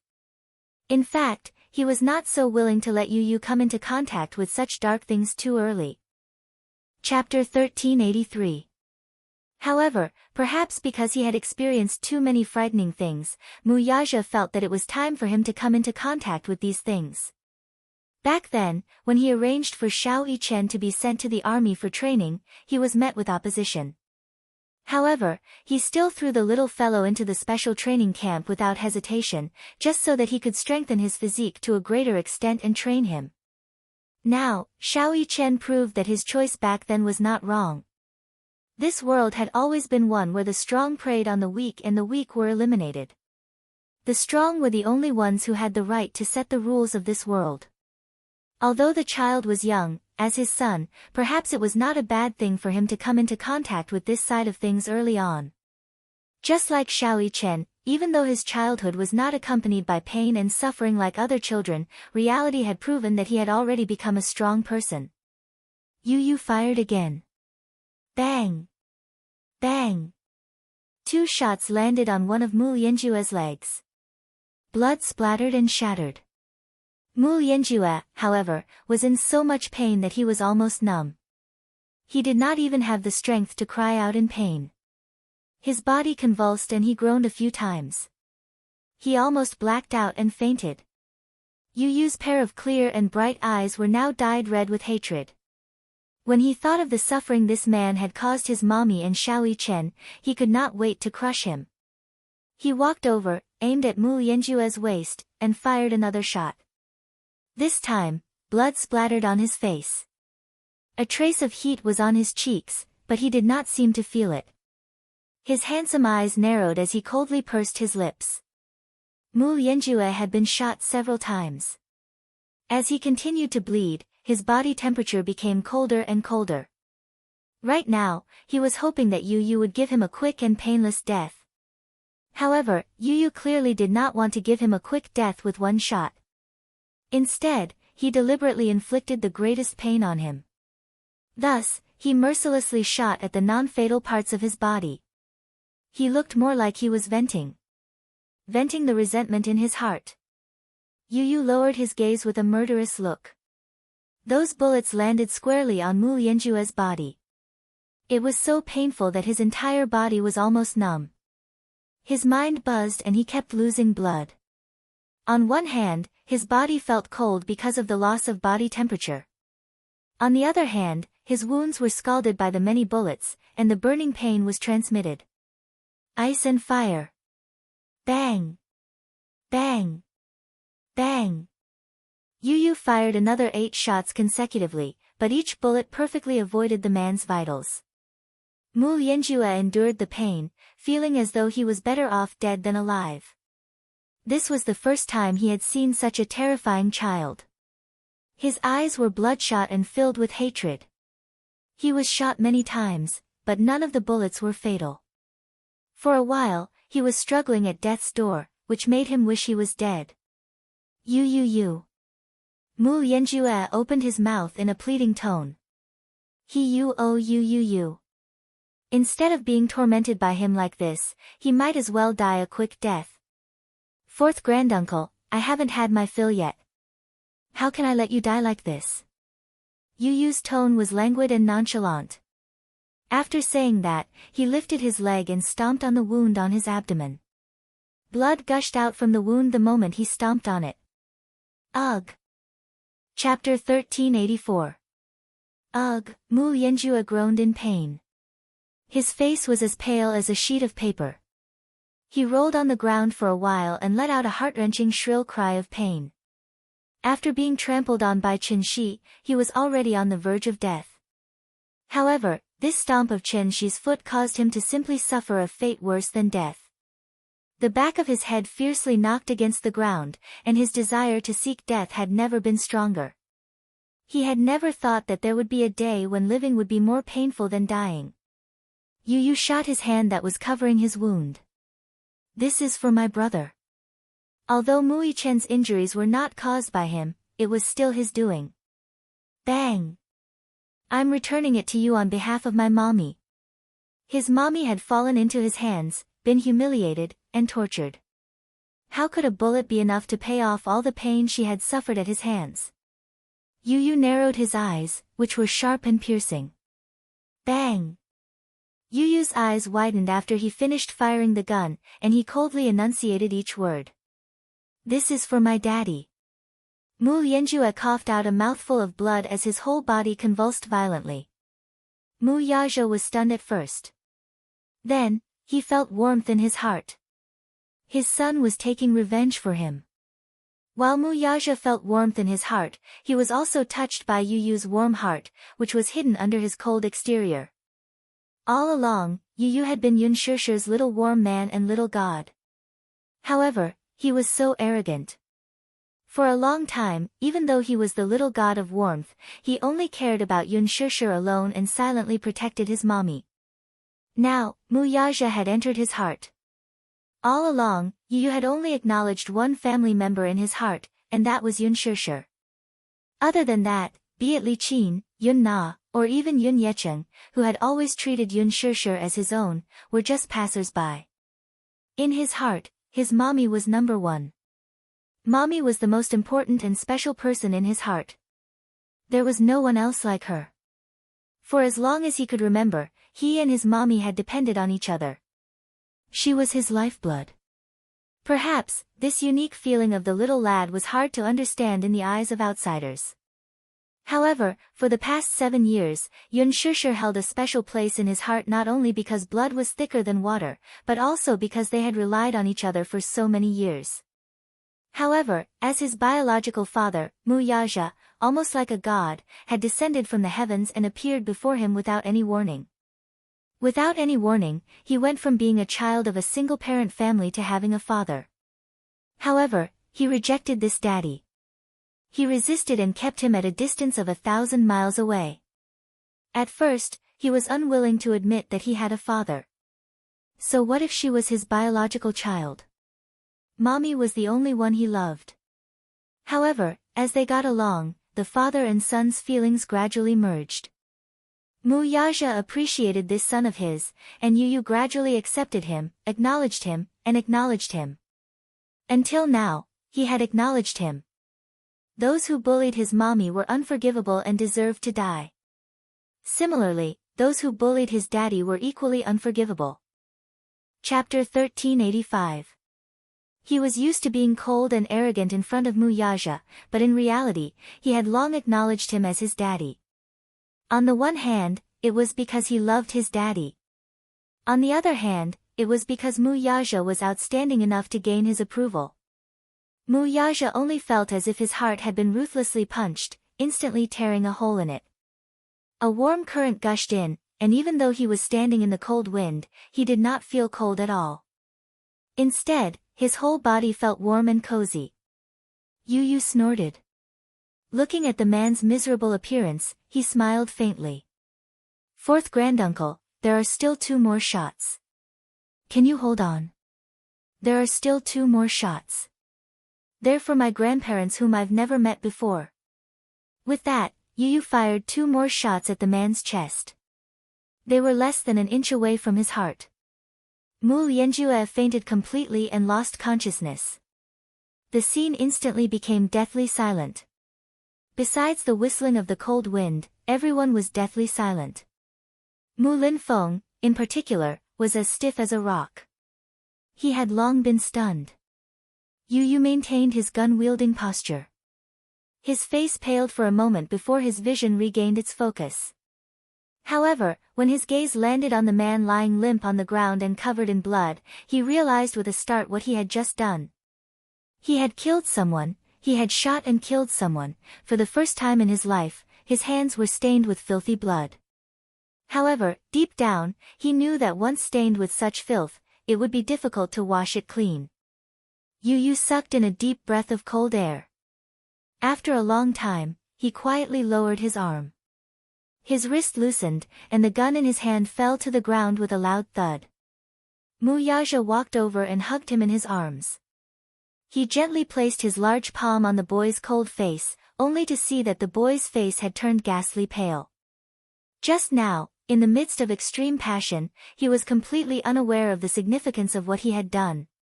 However, when he suddenly reacted from his hatred, he actually felt a bone-chilling coldness. "Baby, what's wrong?" Mu Yaja hugged him with some heartache, his slender fingers tenderly caressing the side of his face. He should have stopped him just now. She had to stop him when he lost his mind. However, even he was shocked by Yu Yu's cold expression and could not recover from his shock. Yu Yu turned around and said calmly, "I killed someone." His tone was calm, but it was more like he was stating an ordinary matter. Vermilion Bird walked to the man's side and squatted down to check his breathing. Her fingertips came in contact with a faint breath. It was very weak, but there was still a trace of breathing. Vermilion Bird raised his eyes and said, "Still alive. Kill him." Yun Tianyu expressionlessly replied, "Since he wants to die, let's give him a quick death." Zhu Kei's face darkened for a moment, but she silently said in her heart, "President Yun, what are you saying? You've already tortured him to such a miserable state, and now you want to give him a quick death." She suddenly felt that the man was very pitiful. She looked at him sympathetically and thought to herself, "You can offend anyone, but you chose to offend Hurricane Group's #1 Demon King. Die early and reincarnate early."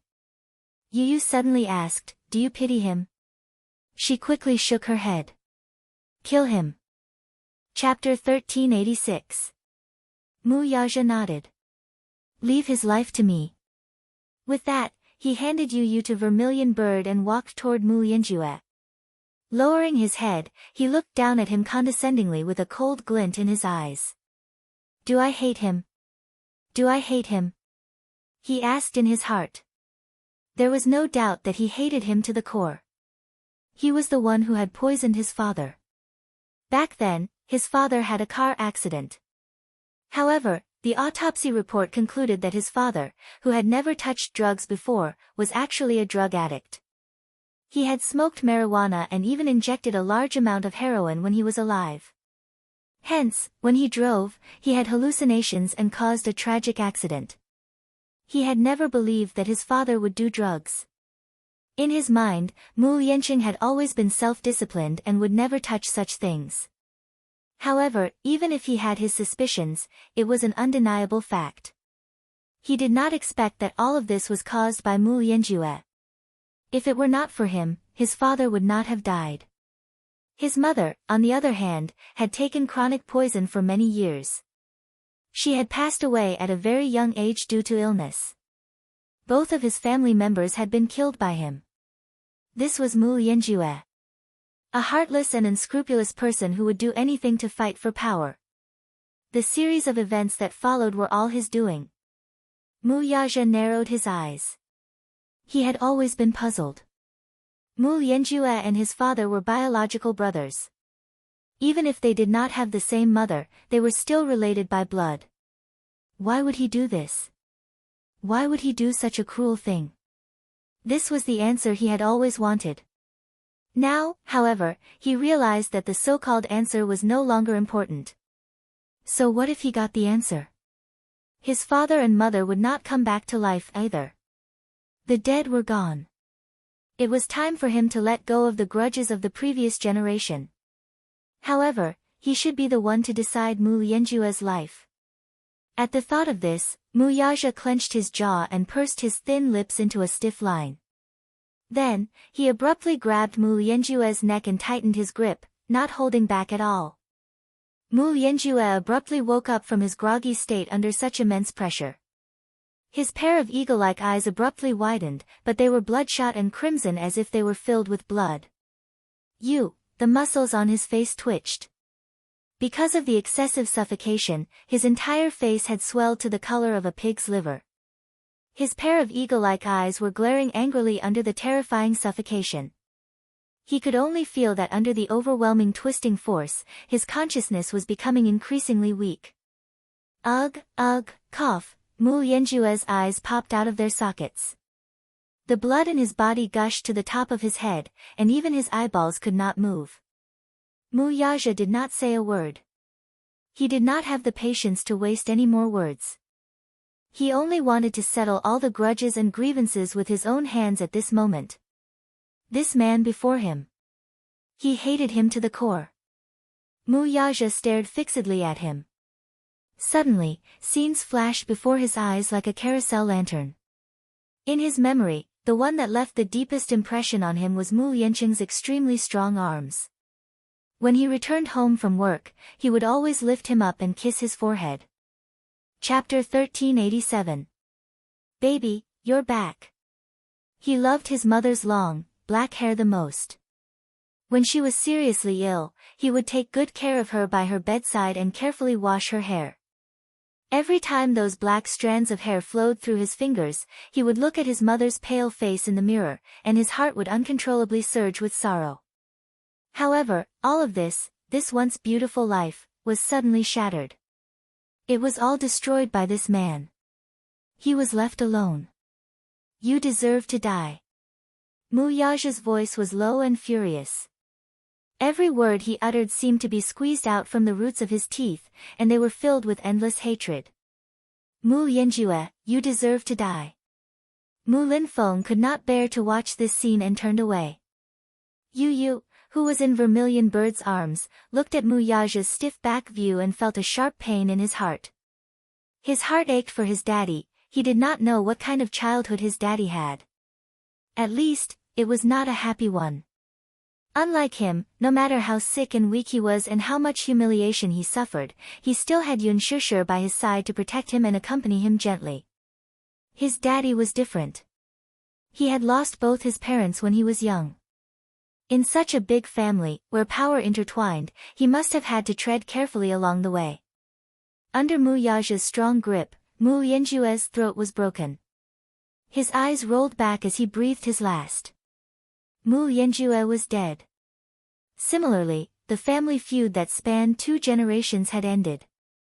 Mu Yaja stood up and stood in the strong wind with a cold and lonely aura. At that moment, the cold wind suddenly became bitterly cold. It raged wildly as if it was clamoring fiercely. Daddy. Yu looked at Mu Yaja and suddenly called out softly. Mu Yaja turned around, his ink-black hair fluttering in the wind. His eyes were bloodshot, but the moment he turned back to look at Yu, they slowly faded away as if they were silk being peeled from a cocoon and returned to their original state. Daddy, hug. Yu smiled gently and opened his arms. Mu Yaja walked over and hugged him in his arms. Yu hugged his shoulders softly and looked up with a warm smile on her face. Daddy, you have me in the future. You're not alone. Mu Yaja's heart skipped a beat. His eyes warmed as he hugged her even tighter. I don't only have you. Yes. You still have mommy. Mu Yaja scratched the bridge of his nose. I still have Xiao Yichen. Yu smiled. Xiao Yichen once asked me if it was okay for the 4 of us to be together forever. While Mu Yaja was still in a daze, Yu laughed and said, in the past, I was still hesitant. One is so stupid, and the other wants to steal mommy from me. Now, I've made up my mind. After a pause, Yu suddenly became serious and said seriously, Daddy, let's be together forever. You, mommy, Xiao Yichen, and I. The 4 of us will be together forever. Is that okay? He asked with a serious expression, but his tone was unprecedentedly serious. Mu Yaja was stunned for a long time. He was so surprised that he couldn't react for a moment. This was probably the first time Yu had confessed to him. In the past, this little guy was always so arrogant and cold in front of him. He was never close to him, and even if he cared, he never said anything. He was very awkward. Chapter 1388. To him, this was the biggest surprise. He had never thought that there would be a day when he would hear such warm words from his little mouth, which had always been filled with poisonous thorns. For a moment, Mu Yaja couldn't believe it. It was as if he was in a dream. Hence, he didn't snap out of it immediately. Yu saw that he was slow to react and was a little unhappy. He snorted arrogantly and said unhappily, "Why aren't you saying anything? Are you unwilling to do so?" Mu Yaja hurriedly said, "No." "Little idiot." Yu pouted and pouted. He was a little unhappy. "If you're unwilling, you don't have to force yourself. Don't think that I approve of you. If you weren't the man that mommy liked, I wouldn't have bothered with you." His arrogant words reverted to Yu's usual noble and cold demeanor. Mu Yaja smiled and rubbed his forehead dotingly. Okay. This time, he would let him say whatever he wanted. "Do you think that I want to be with you?" Seeing that Mu Yaja still didn't say anything, Yu was even more unhappy. He looked at him with disdain. "If I wasn't worried that you wouldn't dote on mommy enough and bully her, I just want to be with mommy forever. Don't misunderstand." Mu Yaja continued to smile dotingly and echoed his words. Okay. His agreement made Yu even more unhappy. Why didn't he say anything?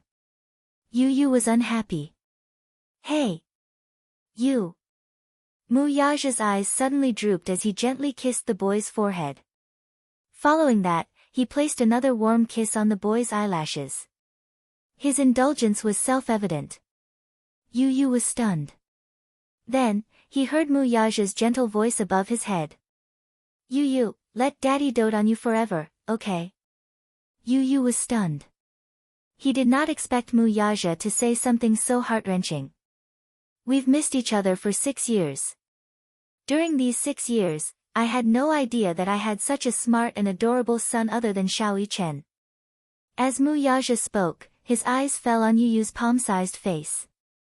He couldn't hide the heartache in his eyes. "Forgive me for missing you for so long. I made you and mommy wait for so long. I made you miss out on 6 years of fatherly love. I'm sorry, forgive daddy." This was probably the most emotional thing Mu Yaja had ever said. If Yun Shishir and Xiao Yichen were here, they would definitely feel indignant. Especially Yun Shishir. Even in front of her, Mu Yaja had never said such touching words of love. Yu blushed when he heard this. However, the shyness in his eyes quickly disappeared. He looked up and couldn't help but chide his son. "What's the use of saying sorry?" Humph. Her haughty and awkward behavior really made people feel cold. Yu pursed his pink lips slightly. However, his heart was filled with warmth. It was as if a spring breeze had brushed past and a warm current was flowing through him. "Little fool, maybe you're secretly laughing in your heart." Mu Yaja couldn't help but expose him. A look of panic flashed across Yu's face. Then, he snorted and said, "When did I?" Humph. There was even more disdain in his eyes. The father and son looked at each other and suddenly smiled. Yu finally relented. "Okay. I'm a great person and won't hold a grudge against you. I'll be merciful and forgive you." Mu Yaja kissed him. The heartwarming scene diluted the cold and solemn atmosphere around them. Li Hanlin stood behind them and rubbed his forehead helplessly. Chapter 1389.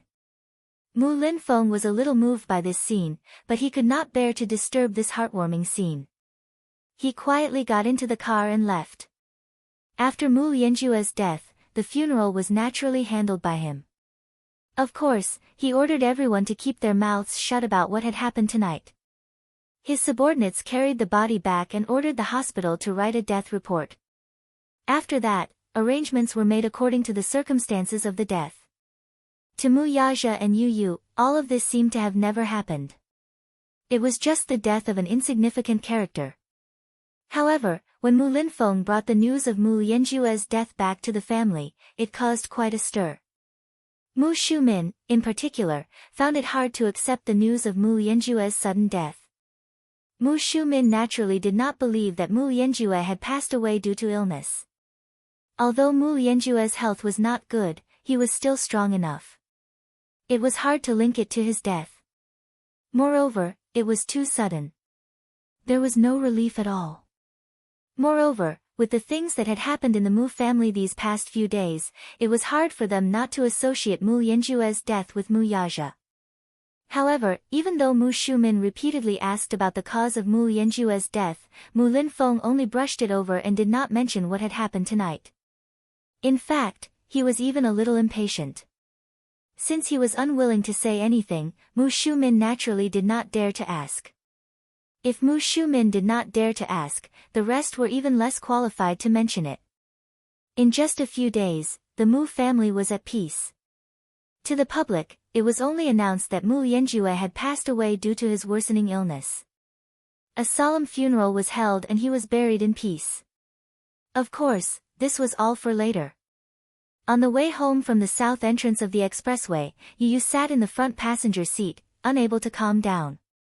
Mu Yanjue's death could be considered as a weight off his mind. Then, he thought of Mu Wanru. So, the little boy turned his head and asked, "Daddy, I heard that Mu Wanru has been placed in the Mu Group's private hospital. I heard that her condition is not very optimistic." The corner of Mu Yaja's eyes twitched fiercely as he sighed with emotion. "You're really well informed." "Of course." Yu sniffed proudly like a mischievous little elf. Her eyes were bright and sparkling. "I won't let anyone who offends my mommy off. Even if they escape to the ends of the earth, even if we have to dig 3 feet into the ground, we will dig them out." Mu Yaja was speechless. "Baby, do you know what kind of boys girls are most afraid of these days?" What? Yu was perplexed, unable to comprehend what was going on. "Mama's boy." Mu Yaja said faintly, "You're the world's first mommy's boy that I've ever met." Ha ha ha. Yu was elated and revealed a rare hearty smile. "That's because before Daddy appeared, Mommy only had me. If I don't pamper Mommy a little, who will?" Mu Yaja was taken aback. He could actually detect a hint of bitterness in his calm voice as he recalled all those unbearable memories of the past. His heart sank. Even though Yu's tone was calm and nonchalant, the memories of the past 6 years were still vivid in his mind. He was probably feeling indignant for Yun Shishir. In his heart, his mommy was an elegant princess. A woman like her should be doted on by everyone. Chapter 1390. Mommy had been living such a hard life all this while. She had tasted the bitterness of the world. He hoped that his mommy could be happier. Happier. When he thought of this, he said unwillingly, "Mommy is still very young. She's only 24 and has suffered a lot. I feel that it's so unfair. I can't accept it." At this point, he glanced at Mu Yaja and asked, "When do you plan to hold your wedding with Mommy?" "I haven't thought about it yet." Mu Yaja said honestly. "You're not ready." Yu seemed unhappy with this answer. "Not really." Mu Yaja paused. When they reached a traffic light junction, the car stopped. He turned his head and answered seriously, "I haven't thought about how to give her a perfect wedding." In the past, he only felt that weddings were an insignificant formality. Perhaps it was because he had never thought that there would be such a person who would make him seriously consider how to create a romantic and perfect wedding. However, now, he also had some romantic fantasies about his marriage with Yun Shishir. When it came to romance, men always seemed to lack some cells compared to women. Actually, that was not the case. Did men not understand romance? That was not the case. A man did not understand romance only because that person did not appear. When Yu heard this, he felt gratified but also jealous. He could not bear to part with her. "I can't bear to let Mommy marry you." He revealed the conflict in his heart honestly. Mu Yaja frowned. This kid, his mommy was marrying him. Why did this little kid give off an inexplicable feeling of melancholy? And this kind of melancholy was like a father who had experienced the vicissitudes of life and was about to marry off his beloved daughter. Li Hanlin had once said that Yu and Yun Shishir were mother and son in some ways. However, when Yu hid that side of him behind Yun Shishir's back, Yu doted on his mommy more like a daughter. It was a sense of déjà vu between father and daughter. It was as if ethics had been reversed. Mu Yaja's lips twitched. Yes, that was the feeling. Yu Yu was like a father who couldn't bear to see his daughter get married. Just as he was feeling awkward, he heard Yu Yu's daddy mumble again, "I suddenly feel that it's so unfair." Unfair? Yes. I feel that I can't let you take advantage of me for nothing. My mommy is as beautiful as a flower, gentle and kind. The people who want to pursue my mommy could line up from my doorstep to Siberia. Why should I let you beat me to it? The more Yu Yu spoke, the more indignant she became. She clenched her fists and snorted arrogantly, "You didn't even go through the process of courtship. No, I can't let you pass. Daddy, I can't let mommy marry you like this. It's too easy on you." Mu Yaja was stunned. Why, tell me, you disappeared for 6 years for no reason. Now that you've reappeared, you didn't even go through the process of courtship. How can I let you marry mommy so easily?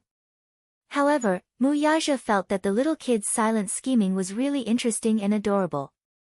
Seeing that he had made the decision in all seriousness, he couldn't help but raise his eyebrows and ask, "Oh? There are conditions?" "Yes. Of course." Yu Yu said matter-of-factly, "You didn't even go through the process of courtship, love letters, dating, or courtship." "Humph, that's not fair." Mu Yaja was stunned. Chapter 1391. You actually went on a date with mommy behind my back? Yu Yu smelled a hint of adultery and there was a dangerous glint in his eyes. It doesn't count. It's not formal enough. If you want to marry my mommy, you have to start from a formal courtship. Yu Yu concluded. Mu Yaja kept quiet. Courtship? Yes, do you know how to court girls? No. Can you teach me? Mu Yaja's expression was serious. What he said was true. He had never courted any girl before. Basically, the women around him couldn't wait to get close to him. He had never taken the initiative. You don't even know how to court girls. So, how about you be daddy's strategist? Mu Yaja asked humbly with a sincere expression. However, Yu Yu retorted, I can't even bear to let mommy marry you. How can I be your strategist? Dream on. Mu Yaja kept quiet again and glanced at him from the corner of his eyes. Yu Yu did not back down and looked back at him from the corner of his eyes. The father and son faced each other in silence. Mu Yaja pursed his thin lips. He had learned his lesson. To put it bluntly, this fellow was unwilling to let his mommy marry him. Hence, he deliberately made things difficult for him. This was a test for him. If he could not bear to marry mommy, he should have just said so. The little fellow was so awkward because he could not bear to let mommy go but was too shy to express it. On the other side, Yu Yu said lightly, Daddy, mommy doesn't belong to you yet. If you don't hurry up, there will be so many people courting mommy. These words were obviously a threat to him. Mu Yaja smiled deeply, but his eyes were filled with gentleness. Back to Xiangdi Walk. In the time it took for him to park the car, Yu Yu flew into the house and hurriedly ran into the bedroom. He carefully pushed open the door, tiptoed in, and silently made his way to the bedside. Yun Shishir was sleeping soundly. She did not seem to realize what had happened tonight and was still immersed in a gentle dream. Yu Yu felt relieved when he saw that she was sleeping soundly. When he went out tonight, he secretly wanted to settle things behind her back. Yu Yu had always been like this. In a corner where Yun Shishir could not see, in a small detail that she could not detect, he arranged everything for her. No matter how big the devil he would kill God and God would kill God. Whenever mommy's SSSS, he would be zzzzz. Even if he had to fight against the heavens, even if he had to be the enemy of the world, he would wholeheartedly protect her and ensure her safety. Yu Yu squatted down and leaned over the bed, looking at her gently. When his gaze met Yun Shishir's sleeping face, his gaze instantly softened and became as gentle as water. It was as if Yun Shishir, who was sleeping on the bed, was the most beautiful treasure in the world in his eyes. It made him want to take pity on her. A strand of hair fell between her eyebrows and intertwined with her thick eyelashes. He gently reached out and brushed the strand of hair away, tucking it behind her ear. She was extremely sensitive. Even if it was from Yu's tender fingertips, that slight touch was enough to make her, who was in her dreams, let out a muffled moan. It was as if she was talking in her sleep. Afraid that he would disturb her, Yu immediately withdrew his hand and blinked innocently. He was afraid that he would wake her up. Yun Shusher's delicate lips opened and closed, letting out a soft murmur before returning to being docile and quiet. She did not wake up. Chapter 1392. He poked Yun Shusher's soft cheeks with his fingertips and muttered to himself, "Mommy, I can't bear to marry you off. This is a very selfish way of thinking, isn't it?" His gaze fell on Yun Shusher's sleeping face. Suddenly, he was a little distracted. Indeed, he couldn't bear to part with her. How should he put it? It was a very strange feeling. It was as if the person he had always cared for and protected with all his might would no longer belong to him alone one day. From a certain perspective, wasn't it a kind of loss as well? Or perhaps, even though he and his mommy had depended on each other for 6 years and had developed an inseparable bond, marrying off his mommy would always make him feel a little lonely. This kind of loneliness was not something that Mu Yaja and Xiao Yichen could give him. Just as Li Hanlin had said, from a certain perspective, his mentality was indeed similar to that of a father who couldn't bear to marry off his daughter. Yu sighed and looked down. "Mommy, don't worry. If you're happy, that's my happiness. If you're not happy, wouldn't Yu's hard work be meaningless?" When he thought of this, he leaned over and gently planted a kiss between Yun Shusher's eyebrows. "My dear mommy, good night." After saying that, he carefully tucked the bedding in for her and left silently. When Mu Yaja finished parking his car and walked in, Yu had already washed up and changed into her pajamas. Standing at the door, he rubbed his eyes. "Daddy, good night." Mu Yaja smiled. "Good night, baby." Yu smiled and waved her hand. Just as she was about to enter the room, she suddenly thought of something. She turned around and walked in front of Mu Yaja. Then, she hooked her finger at him mysteriously. Mu Yaja saw that Yu Yuehan seemed to have something to say. He bent down slightly and looked at Yu Yuehan at eye level.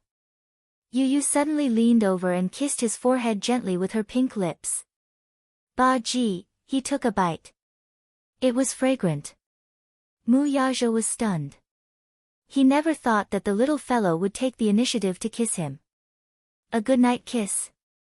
He smiled gently, and his heart felt warm again. Tonight, this little fellow had warmed his heart to the point of bursting with joy. Yu clasped her hands behind her back and lowered her head shyly after the kiss. She seemed very awkward and bashful. Seeing Mu Yaja's stunned and surprised expression, he explained, "Good night kiss." "Stupid daddy." "Yes." Mu Yaja was still a little slow on the uptake. The surprise came too suddenly. The little fellow actually took the initiative to say good night to him. In the past, he wouldn't have dared to think about it. Seeing his indifferent reaction, Yu could not help but be annoyed by his slowness and clumsiness. Was that all he could do? Yu could not help but feel hurt. He had taken the initiative to give him a goodnight kiss. In the end, his stupid daddy was like a block of wood. Did he not know how to give him a goodnight kiss? Thinking of this, he muttered angrily, "Stupid daddy." Then, he turned around and was about to enter the room. However, just as he turned around, Mu Yaja suddenly picked him up from behind and held him in his arms. "Good boy, baby." Mu Yaja's slender fingers pinched his chin. His thin lips brushed past his ears and landed on his pink cheeks. Mwah. It was a light kiss. A reply to his goodnight kiss. Yu was slightly distracted. Then, her face turned red and she pursed her lips. She was clearly a little shy. All right. Chapter 1393. Mu Yaja carried him back to the room and turned on the wall lamp. As soon as the warm wall lamp was turned on, Mu Yaja and Yu Yu were stunned when they saw the scene on the bed. Then, both of them frowned at the same time. She saw little Yi Chen sleeping soundly on the bed, but his sleeping posture was as restless as usual. At this moment, he was like an octopus with his small arms and legs sprawled out, occupying more than half of the bed domineeringly. He was even snorting soundly at this moment. "Daddy, look!" Yu Yu complained pitifully. "This guy is restless every night. I don't want to sleep in the same bed as him. Every morning, I'm almost squeezed off the bed by him." Mu Yaja was speechless. "Daddy, does he usually sleep like this in the Mu family?" Yu Yu asked. "Yes. His sleeping posture is terrible," Yu Yu criticized mercilessly. Mu Yaja sighed heavily. "Yes. This probably had something to do with his sleeping habits." Xiao Yichen's bed in the Mu family's bedroom was very big. It was 3 meters wide and 4 meters long. Therefore, the little guy had developed the habit of sleeping in an unrestrained manner since he was young. After all, the bed was very big and spacious. Therefore, he had always been used to acting wildly on such a big bed. Therefore, he could not adjust to the fact that he had changed to a 2-meter bed. However, Yu Yu was different. When he was younger, he and Yun Shishir slept on the same bed. Yun Shishir slept very quietly. Basically, she would sleep in the same position when she woke up. If she was not disturbed, she would not change her position for the entire night. When Yu Yu was older, he could not afford to change to a bigger bed. He slept on a 1.5-meter bed. Therefore, he slept very peacefully. After meeting Xiao Yichen, Yu Yu finally realized that some people could behave wildly in their sleep. Sometimes, Yu Yu really wondered what Xiao Yichen was dreaming about. Why did he fall asleep and move so much? There were several times when he was woken up by this fellow. He really wanted to wake him up, pinch his face, and ruthlessly ravage him. Mu Yaja said sympathetically, "Baby, it's been hard on you." Yu Yu was speechless. After a moment of silence, he suggested, "I want to change to a bunk bed." He slept on one bed while Xiao Yichen slept on the other. Mu Yaja agreed. "I'll send someone to buy one tomorrow." "No need." Yu Yu said, "I'll book one for myself tomorrow." Under Leji Holdings, there was a smart children's bed. It had 2 bunk beds and an intelligent sleep system. It was very popular. He was the one who researched and designed it. Just as well, he could book one and experience the results of his own design. Mu Yaja was speechless. This son of his was really not an ordinary genius. At his age, he did not even know how to draw. His son could already sleep in the smart children's bed that he designed. The pupil had surpassed the master. However, he felt very proud of it. His 2 sons were so outstanding. "Go to sleep."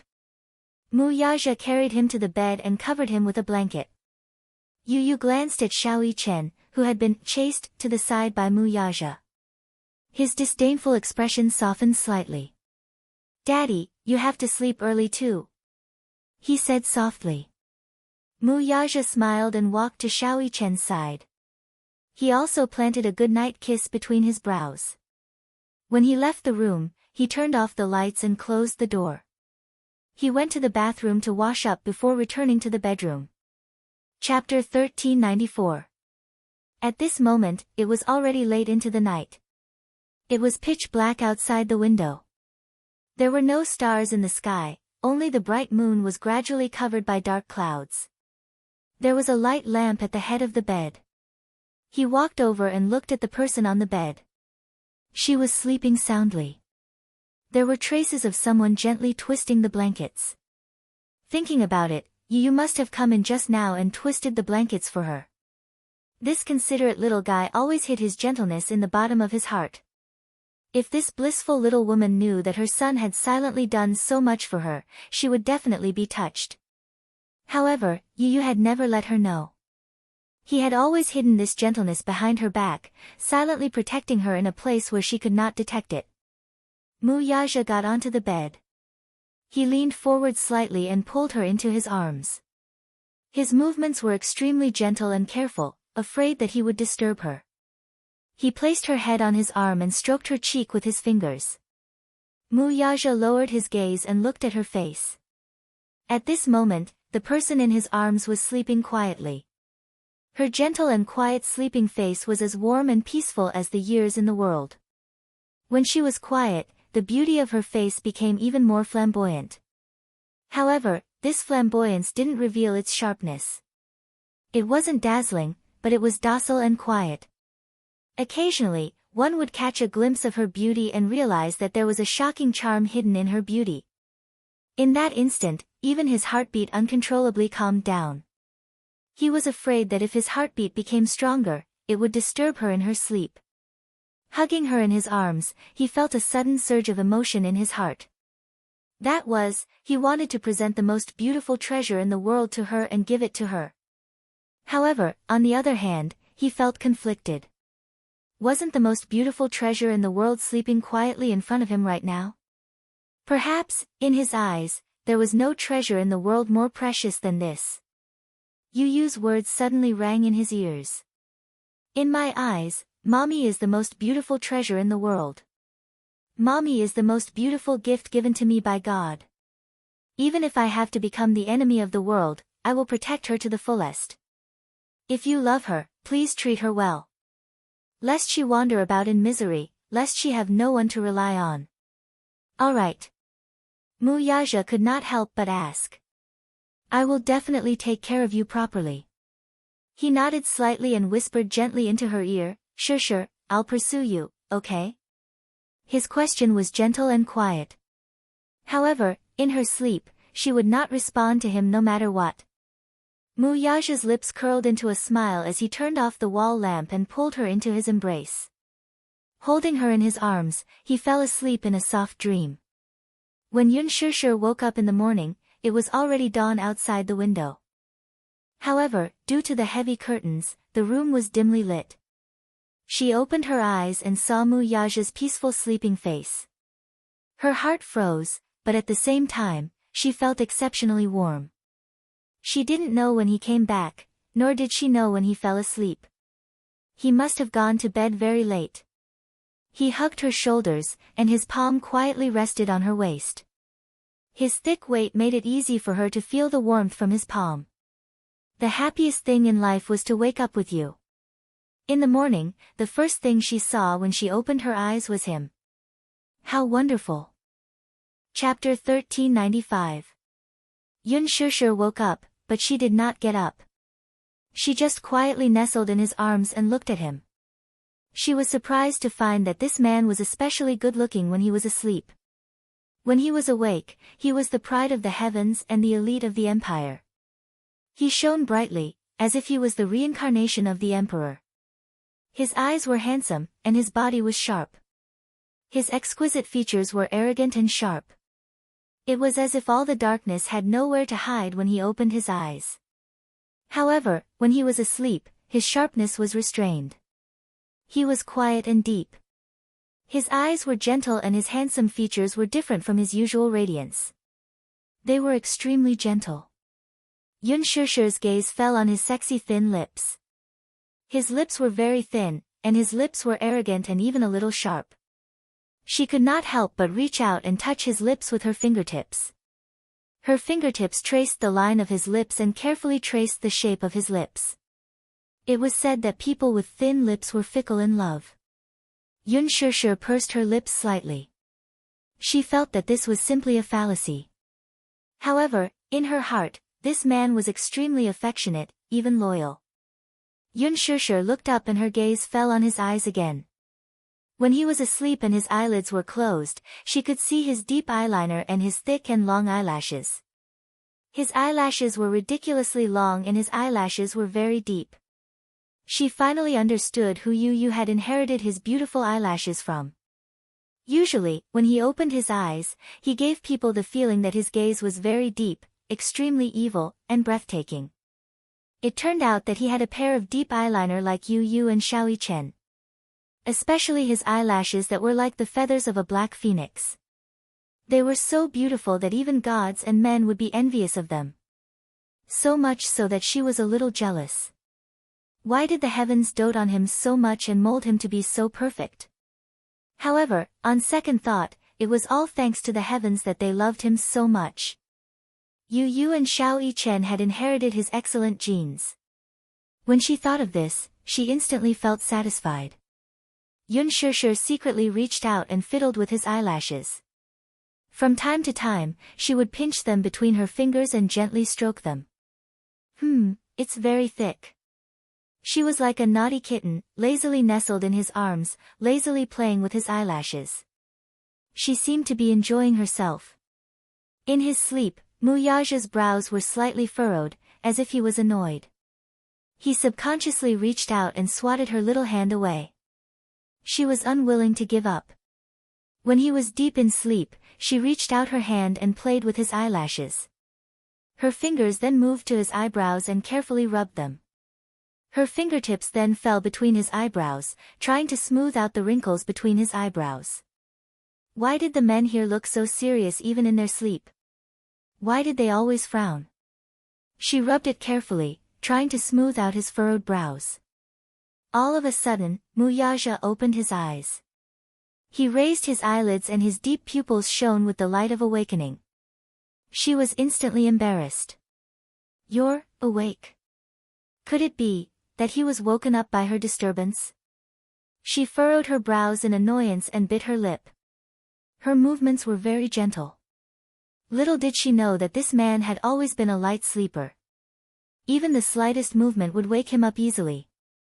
The moment Muyaja opened his eyes, the sharpness in his eyes disappeared. However, when his vision cleared and reflected on her delicate face, the sharpness quietly faded away. Chapter 1396. After he brushed it away, she persevered and continued to play with it, as if she was never tired of it. She whispered, "You're awake. Did I wake you up?" You should have come back very late last night." "Did you sleep very late? What were you doing just now?" he asked in a deep voice. His voice was a little hoarse and deep because he had just woken up, and it was especially sexy. She could still hear it, and her heart instantly went numb. Feeling a little guilty, Yun Shishir snorted and avoided the topic. "I'm not doing anything." Could she say that she was bored when she woke up, so she secretly played with his eyelashes? Or was she envious of his long eyelashes? They were so beautiful that she couldn't help but get addicted to playing with them. He would definitely laugh at her for being bored again. "What are you doing?" The man pursed his lips, obviously doubting her words. "I see that you're full of energy early in the morning." Yun Shishir blushed and immediately defended herself. "I woke up. After reading the script yesterday, I went to bed very early. My biological clock woke me up naturally."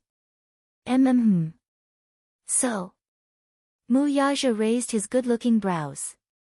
"So, she had to wake him up when she woke up." Yun Shishir glanced at him and couldn't help but explain. I woke up a long time ago. I was bored when I woke up, so I was counting your eyelashes when you were asleep." Counting his eyelashes? What kind of game was this? Muyaja furrowed his brows and asked, "Have you counted clearly?" "No." How could she count clearly? It was like a brush. If she had such thick eyelashes like his, she would save the effort of brushing them. Little did she know that as soon as her voice fell, the man's tall body flipped over and covered her body in a dark mass. He supported himself with his arms by her side. With just a stretch of his hand, he gently lifted a strand of her hair that had fallen on the pillow. He sniffed at the tip of his nose and lowered his eyes. Obviously, he enjoyed this fragrance very much. Opening his eyes, his handsome eyes suddenly flashed with a touch of playfulness. "Then, I'll give you another chance." The man smiled evilly, bowed his head, and leaned closer to her. Their noses touched, and their lips touched. His warm breath brushed against her face, incomparably intimate. A clear voice rang in her ears. "Count how many eyelashes I have." Yun Shishir blushed slightly, and then she unnaturally avoided his overly deep eyes. She muttered in a low voice, I'm not counting anymore. What is it? Mu Yaja brushed her hair, but was puzzled, you were counting happily just now. She felt powerless and said lazily, there are too many. I can't count them all. Your eyelashes are so long and dense that my eyes hurt from counting them. All right. The man smiled and kissed the corner of her lips lazily. Sticking to her lips, his thin lips escaped from her lips. Since you're so energetic and don't count your eyelashes, let's do something else. Yun Shishir was stunned. Soon, she could hear the hidden meaning in his words. His words were obviously referring to something else. A wisp of red flew to her ears, and like a fire spreading, it burned her cheeks. Soon, her entire face seemed to be smeared with rouge, revealing a charming shade of red. Hey! You! Stop fooling around. Her shyness, in his eyes, had a hint of wanting to reject him. Chapter 1397. Why, you don't like it? The man raised his eyebrows arrogantly and whispered into her ear. Between his smile, there was a hint of cynicism. Coupled with that clear voice, it was damn charming. In his eyes, it was as if there were stars that had been cut up, sparkling and sparkling. Being stared at by him like this, Yun Shishir's face grew increasingly hot. Her originally jade-like face was dyed with a rosy blush, exuding a delicate, tender, and translucent glow. She was obviously a little shy. The man was openly acting like a rogue in front of her. She was so embarrassed that she wanted to crawl under the blanket. Mu Yaja curled his lips into a smile. Originally, he thought that this woman would have gotten used to it, but now it seemed that he had not taught her well enough. Thus, he pinched her waist with his large palm. The soft touch immediately made him groan in pleasure, but his heart felt extremely comfortable.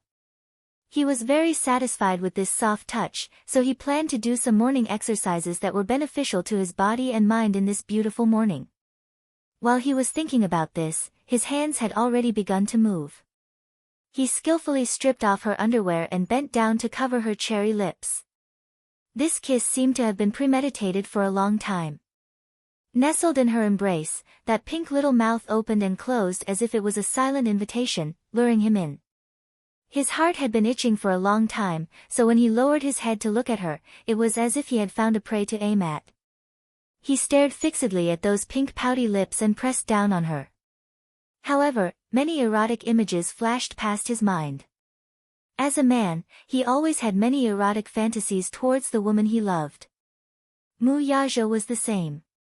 His mind filled with erotic images, and his body wrapped in the blanket became even hotter.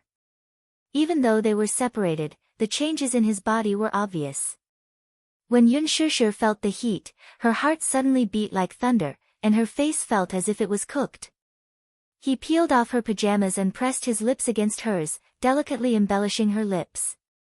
At first, he was extremely careful and his kisses were gentle. Slowly, as the temperature in the room rose and turned white, he was no longer restricted to this light kiss. Gradually, he became fierce and wild. He held the back of her head with one hand and deepened the kiss. He wished he could turn into a beast and swallow her whole. He was lying on top of her, his two strong and sturdy arms supporting her on both sides of her shoulders, controlling her in a narrow space. His strong and fit body pressed down on her, leaving almost no room for maneuver. The ferocious kiss almost made her unable to breathe. Yun Shishir couldn't keep up with his pace. Her mind was blank, and she felt like she was about to suffocate. Yun Shishir punched his shoulder in annoyance, but the man ignored her and only sealed her lips, sucking and licking. He actually kissed her until her lips were swollen. Sweet, it was extraordinarily sweet. Mu Yaja couldn't help but be infatuated with the overly sweet breath on her lips. He parted her lips and passionately invaded, engulfed, and lingered. Yun Shishir was gradually melted by this fiery kiss, turning into warm and soft jade water. Unknowingly, the pajamas on his body were quickly removed, and the two of them were entangled together.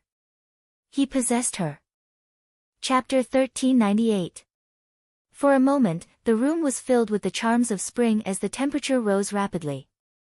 After a round of passionate lovemaking, he hugged her and immersed himself in her warmth as he savored the aftertaste of love. However, even after doing it a few times, he still did not know when to stop and teased her from time to time in an attempt to arouse her. However, she did not live up to his expectations and did not respond at all. She was also indifferent to his teasing. It was too tiring. At this moment, Yun Shishir seemed to have been drained of all her energy as she lay limp in his arms, unable to move at all. Even lifting a finger was difficult. She laid lazily in his arms. It was not easy for her to accumulate enough energy after a night of recuperation. At this moment, under his torment, it all collapsed and she was exhausted again. Her eyelids were heavy. She lazily half-opened her eyes and looked out of the corner of her eye, only to see the man leaning against the head of the bed and looking down at her. His eyes were playful and mischievous as if he was mocking her for not living up to his expectations. He pinched the bridge of her nose and said, "Your stamina is too weak." When Yun Shishir heard this, she could not help but feel angry. Could she blame him for this? Her stamina was not bad. But did he not see how ruthless he was when he wanted her just now? The deep invasion almost made her whole body fall apart. She was a little disappointing, but wasn't it all for him? Did he think that everyone was as strong as him, as if they never knew how to be satisfied and tired? The anger in her eyes made him laugh. Mu Yaja pinched the tip of her delicate nose lovingly and teased, "Why, are you not convinced?" Yun Shishir bitterly slapped his hand away and said in a muffled voice, "Don't mess around. I'm a little tired now." She looked down tiredly and felt that after the battle just now, her eyelids were starting to fight again. "I know you're tired." Otherwise, he would not have let her off so easily. He said in a deep voice. He did his utmost to suppress the dark desire in his eyes. Now, he was doing his utmost to restrain it. At the same time, a playful look appeared in his eyes, making one's face redden even more. She couldn't help but feel a little defeated. She raised her eyes to look at the man in front of her. He was like an arrogant emperor, lazily and elegantly leaning against the headboard. His gaze fell on her face. There was teasing, mischievous, playful, but most of all, there was a mischievous smile. This smile was mixed with a bit of devilish charm, but it also seemed like he was harboring evil intentions, as if he was mocking her disappointing physical strength. Yun Shishir was furious. The more she looked at him, the more indignant she felt. This man was too vile. The way he looked at her really made her feel ashamed. When he thought about how he had used those embarrassing postures to take advantage of her, and how she had sunk into this dark, turbulent wave of passion. When he thought about how she had sunk into it, and how she had let out some tender chuckles, she felt even more ashamed and buried her face deep into the pillow. Ah, no. It was too embarrassing. At this moment, she wanted nothing more than to ruthlessly bang her head against the wall or find a hole to bury her head in. She was like a shy little bunny in front of him. However, her shy actions in his eyes were adorable and extremely cute. He couldn't help but lower his head and gently peck her red cheeks. The scene just now seemed to be unfinished as his body changed again. He frowned and cursed in his heart. Chapter 1399. Yun Shishir glanced at the man's tensed expression and her face turned even redder.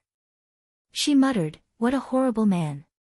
Then, she crawled under the blanket and wrapped herself up. Mu Yaja chuckled inwardly. This woman is deliberately avoiding me. Could it be that he had frightened her? Mu Yaja suppressed his desire. Even though he hadn't had enough fun, he was still in a good mood after the morning exercise that was good for his body and mind. At the same time, he still felt dissatisfied. This woman's physique was a little weak. Especially when it came to her physical strength. It seemed like she had to exercise more. He hadn't had enough fun, but she was already tired. This made him a little unhappy. However, he was a man who knew when to stop. When necessary, he wouldn't act rashly and alert the enemy, so as not to scare this little woman. After all, Some things had a long way to go. A person's life was so long. He and she had a lot of time to study this. Hence, he wasn't in a hurry. He got out of bed and walked to the bathroom. After taking a cold shower to calm himself down, he walked to the door. Just as he turned the doorknob, he felt a weight on the door. Just as he opened the door a crack, two little lads, who were leaning against the door and listening attentively, were caught off guard and rolled in. Yu was the first to roll in. She was caught off guard and fell face first onto the floor. She groaned softly. Ah! Xiao Yichen was the first to scream. He lost his balance and fell onto Yu's body. Yu cried out in pain again. The two squishy little balls fell onto the floor like a human pyramid. Yun Shishir was shocked by the sudden sound. She peeked out from under the blanket and saw this scene. Her face turned so red that it looked like blood was going to ooze out. Hence, she crawled back under the blanket without a sound. This time, she was too ashamed to crawl out of the blanket. Woo, was there anything more embarrassing than this?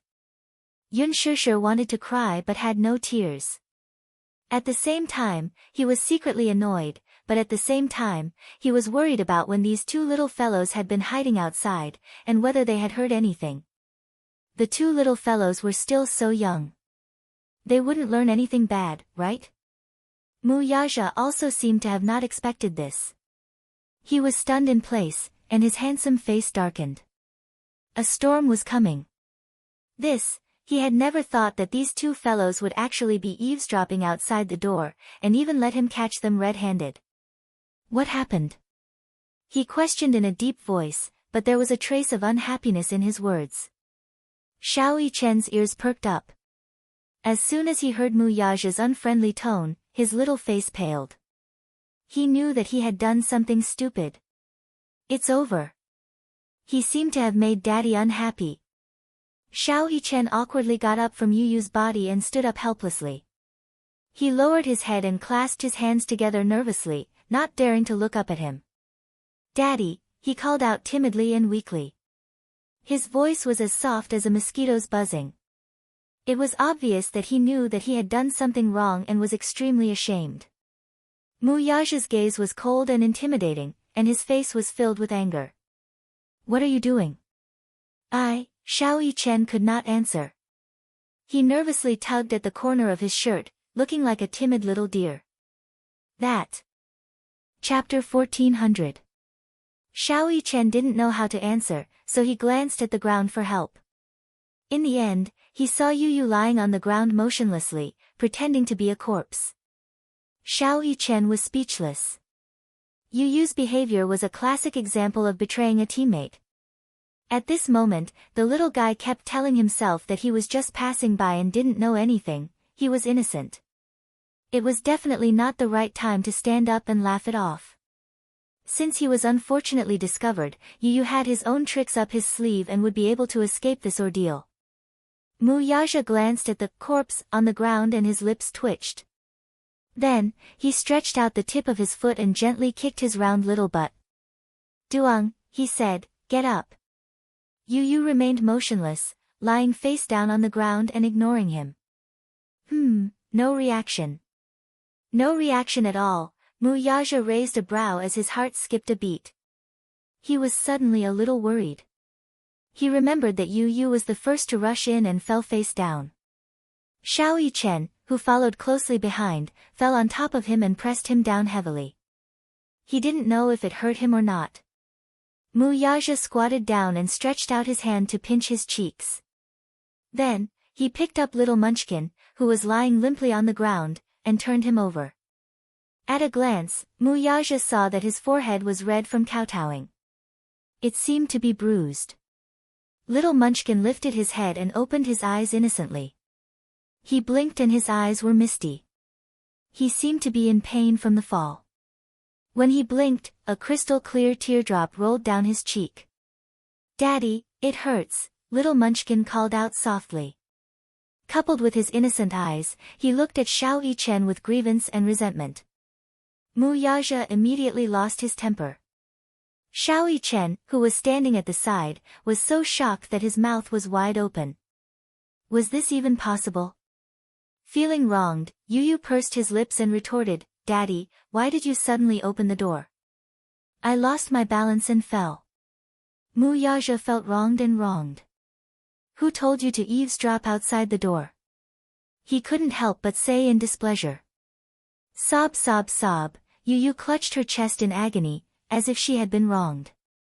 She made sure to portray the word pain in her heart. "Daddy, how dare you accuse me? Eavesdropping? How could you do something so despicable?" "Humph." Yu Yu is angry. Mu Yaja was rendered speechless by his words. Darling's heart is so cold, Mu Yaja was speechless. At the side, little Yichen's eyes widened as he sucked in a breath of cold air. "If you weren't eavesdropping, then why were you standing by the door?" Mu Yaja asked and looked at little Munchkin's tearful face suspiciously. Yu Yu and Xiao Yichen looked at each other and said confidently, "We were just passing by." Mu Yaja's lips twitched even more. He narrowed his eyes and was obviously skeptical. "Passing by?" "Yes. Passing by," Yu Yu said seriously. Mu Yaja didn't believe her at all. "Little liar." Really. Yu Yu suddenly wiped her tears and smiled obediently like a polite and humble gentleman. "Actually, I just finished making breakfast and wanted to come over and greet Daddy and Mommy. I also wanted to ask when Daddy and Mommy are having breakfast." Chapter 1401. Xiao Yichen was speechless, Mu Yaja was speechless, Yun Shishir was speechless as well. Yu Yu tilted her head and smiled like an angel. She was pure, and harmless. "Good morning, Father. It's 8:00 in the morning. Would you like to have breakfast?" Xiao Yichen's shoulders trembled. He thought to himself, "There are so many smiles in the world, but Yu Yu is the only one who makes me feel that her smile is scarier than her poker face. It's more hair-raising." He felt that she was very two-faced. "Ahem. What's for breakfast?" Mu Yaja asked quietly. Yu Yu's lips curled up and she smiled even more beautifully. "Bread, milk, poached eggs, and ham." Mu Yaja was stunned. Then, he said, "I like poached eggs." Yu Yu kept calling him father, and he felt a little smug. In an instant, he completely forgot about the two glutinous rice balls eavesdropping outside the door. Xiao Yichen was dumbfounded. He and Yu Yu were indeed not on the same level. Even someone as smart as Daddy was completely under Yu Yu's control. With a bright smile on his face, he asked, "Oh, right. My dear father, I've also fried deep-fried dough sticks. The outside is crispy and the inside is tender. The taste is superb, do you want to try it?" Mu Yaja nodded in a daze. Then, he carried Yu Yu to the dining room. Xiao Yichen was dumbfounded. He was petrified on the spot. Yun Shishir hid under the blanket and couldn't help but snicker. Ha ha ha ha. She was amused by Yu Yu's smart and adorable look. She was amused. This little fellow was really a little shrewd. He had his daddy in the palm of his hand. With just a few words, she managed to coax Mu Yaja into having breakfast while avoiding the main point and dwelling on the trivial. Otherwise, this matter wouldn't be over. If Yu Yu wasn't around, Xiao Yichen might have been taught a lesson. Yu Yu saved him from the abyss of suffering with just a few words. She wasn't simple. Xiao Yichen learned and experienced what it meant to be scheming. "Mommy." Xiao Yichen stood at the door and called out to Yun Shishir. Yun Shishir emerged from the blanket with a blushing face, only to see the little boy leaning against the door with a blushing face. He shyly greeted, "Mommy, good morning." With that, he ran off. Shyly. The two little guys didn't intend to eavesdrop. They rushed over to invite Mu Yaja and Yun Shishir to the dining room for breakfast. However, when they reached the door, Yu Yu leaned against the door and pricked up his ears to eavesdrop on the sounds in the room. Xiao Yichen also leaned forward. However, not long after, the door was suddenly opened. The two little lads failed miserably at such a simple task, and both of them fell in together. Yun Shishir was amused. She covered her mouth and laughed until she collapsed on the bed. With two children at home, she felt that every inch of her life was bright and sunny. Xiao Chen and Yu Yu were probably the best gifts that God had given her. In the dining room, Yu Yu personally fed Mu Yaja a deep-fried dough stick. The latter took a bite. The golden skin was crispy and the inside was tender. It was indeed delicious. You made this? He asked in disbelief. Yu Yu raised his eyebrows and was obviously very proud. Yes. Of course it was made by me. Mu Yaja wasn't stingy with his praise. Your culinary skills are better than many chefs in star-rated restaurants. Oh, this is nothing. You haven't really experienced my culinary skills. Yu Yu pretended to be reserved. Chapter 1402. After Yun Shishir woke up, she received a call from her manager all of a sudden. Shishir, are you feeling better? Yun Shishir replied, yes, I'm feeling better. He heaved a sigh of relief, but his voice was filled with worry. Your phone has been switched off recently. It wasn't easy for me to get through to you. I asked Mu Shi, and she said that she couldn't reach you either. We were so worried. I'm sorry. Something happened at home recently. That's why it's been inconvenient for me to switch on my phone. Yun Shishir felt extremely guilty. The manager sighed helplessly and said, it's okay. I thought something had happened to you, so I was worried. During this period, Yun Shishir had disappeared from the face of the earth. She did not reply to any messages, and her phone was switched off when he called her. That was until Min Yu sent someone to inform Ji Lin that Yun Shishir was on leave. Only when the manager learned of this did he feel relieved. For the past 2 days, Yun Shishir's phone had been switched on, so she replied to his messages. Qin Zhou, on the other hand, had been overseas for the past few days. The moment he returned, he turned on his phone and saw Yun Shishir's reply in his inbox. He quickly called her back. After a pause, he asked in confusion, what happened at home? It's a long story. Yun Shishir did not know how to start. Qin Zhou, however, was extremely sensitive and comforted her. It's okay if you don't want to talk about it. Artists need privacy and personal space, too. I can understand that. Yes. Thank you, Qin Zhou. He asked, are you free recently? If you are, can you focus on your work now? While you were away, the studio accumulated a bunch of drafts waiting for you to destroy them. Yun Shishir fell silent, as if she was facing a formidable enemy. Therefore, after breakfast, she hurried to the studio. The moment Qin Zhou saw her, he gave her a harsh scolding. Although his tone was gentle over the phone, he took the opportunity to give Yun Shishir a good scolding. It was not because of anything else but because she had made him so worried, so he must teach her a lesson. Yun Shishir's temper dissipated after being scolded. She sighed. Qin Zhou, I'm sorry. Something happened at home recently. That's not what I'm angry about. Qin Zhou snorted and said coldly, I'm angry because you didn't tell me what happened and made me so worried. I thought you had been kidnapped. Yun Shishir fell silent. It's not that exaggerated. Why not? Qin Zhou rolled his eyes at her. Shishir, you have to understand that I treat you like family. If you need anything, please let me know. Halfway through, his tone suddenly softened. Otherwise, you'll make me worry to death. I won't be able to eat or sleep in peace. Yun Shishir's heart warmed as she sincerely said, thank you, Qin Zhou. What are you thanking me for? Qin Zhou rolled his eyes at her and changed the topic. Let's not talk about this anymore. Have you finished reading the script? I did. Qin Zhou added, we're going to start filming soon. You have to be careful and show off your acting skills. Okay. Yun Shishir kept it in mind. Naturally, Qin Zhou was not worried about her acting skills.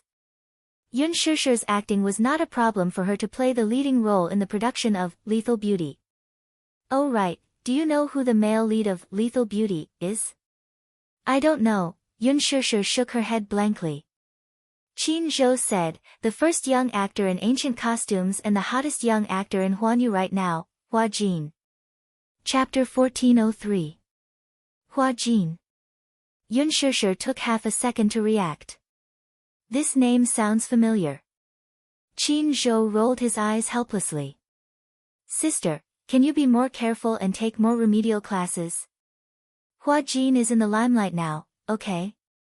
If he stands right in front of you and you don't recognize him, it will be very embarrassing. Yoon Shusher was speechless.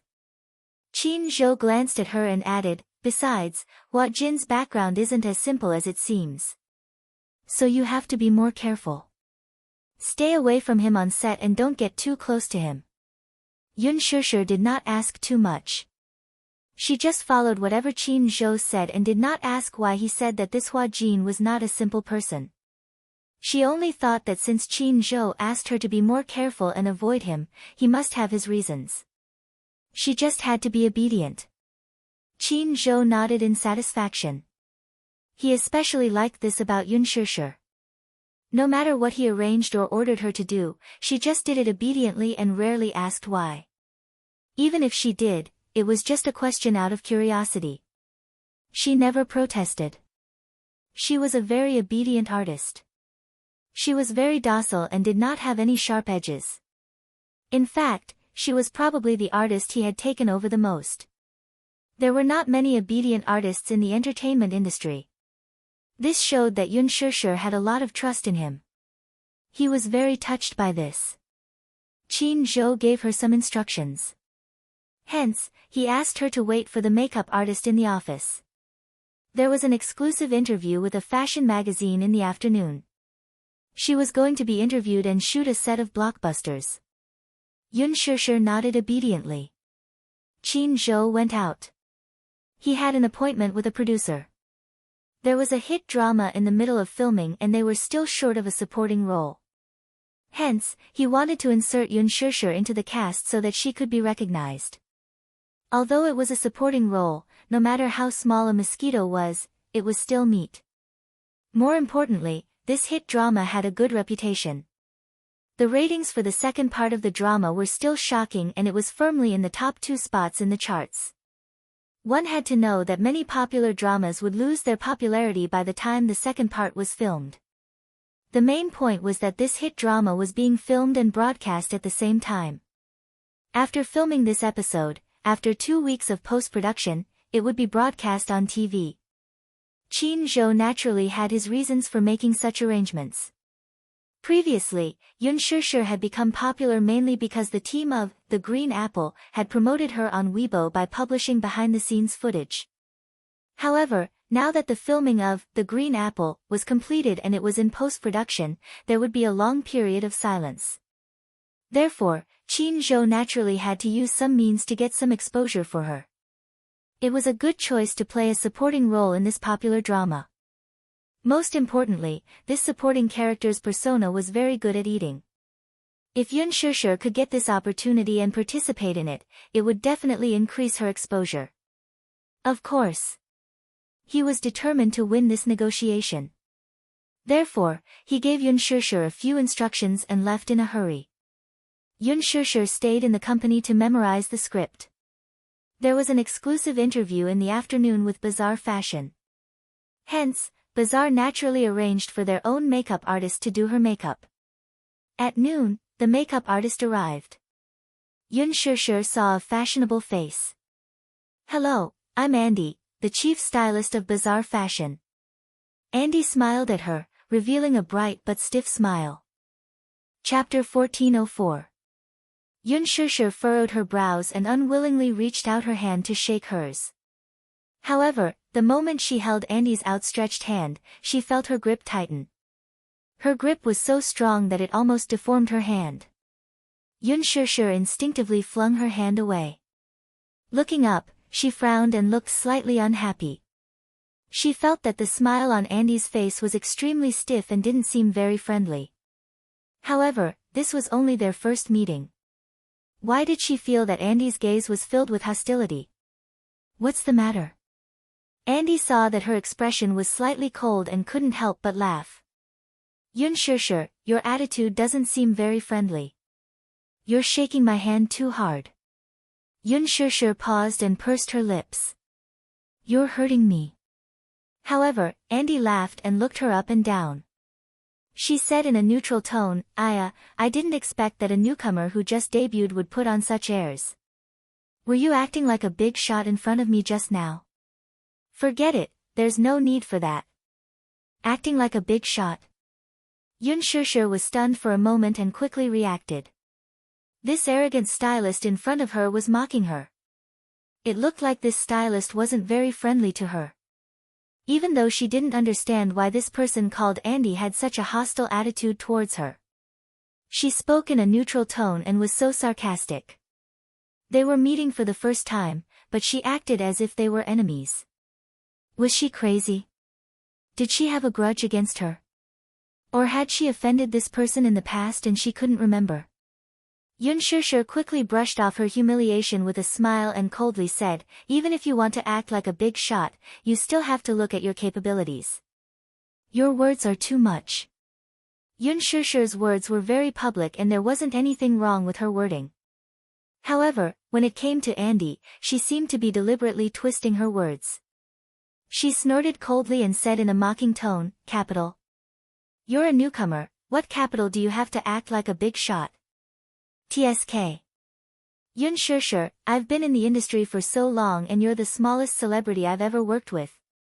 If it weren't for the chief editor's orders, do you think I would be willing to serve you? As soon as she said this, Yun Shusher instantly understood. She was a very sensitive person, so she could tell from Andy's words that he was dissatisfied with her. Andy had humiliated her and treated her unkindly, not because she had a grudge against her, nor was it because she had offended her in the past. This Andy probably had a place in bizarre fashion. She claimed to be the chief stylist. Stylists with the title of chief must have a big background. Basically, only those who had participated in many fashion shows and received so many awards that their hands went numb were qualified to receive this title. Bizarre Fashion was one of the top international fashion magazines and had a place in the fashion industry. Most of the stylists under it had a strong background. Therefore, the stylist who was crowned with the title of chief was even more impressive. According to gossip, some chief stylists boasted of their high status and were very picky about the celebrities they served. Some stylists were even rejected by artists below the C-list level. This Andy looked very arrogant. The reason why she was so sarcastic to her was probably because she didn't want to be her stylist. After all, she had just debuted and acted in a movie and a few print advertisements. She wasn't very popular and didn't even have a high status. Chapter 1405. In other words, it was obvious that she despised Yun Shusher because of her low status.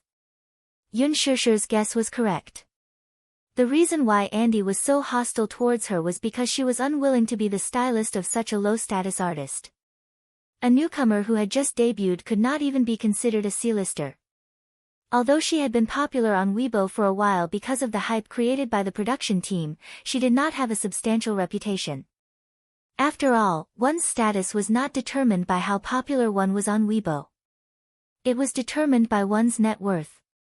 To put it bluntly, even if one was popular on Weibo, it would be useless if one was not popular in the industry.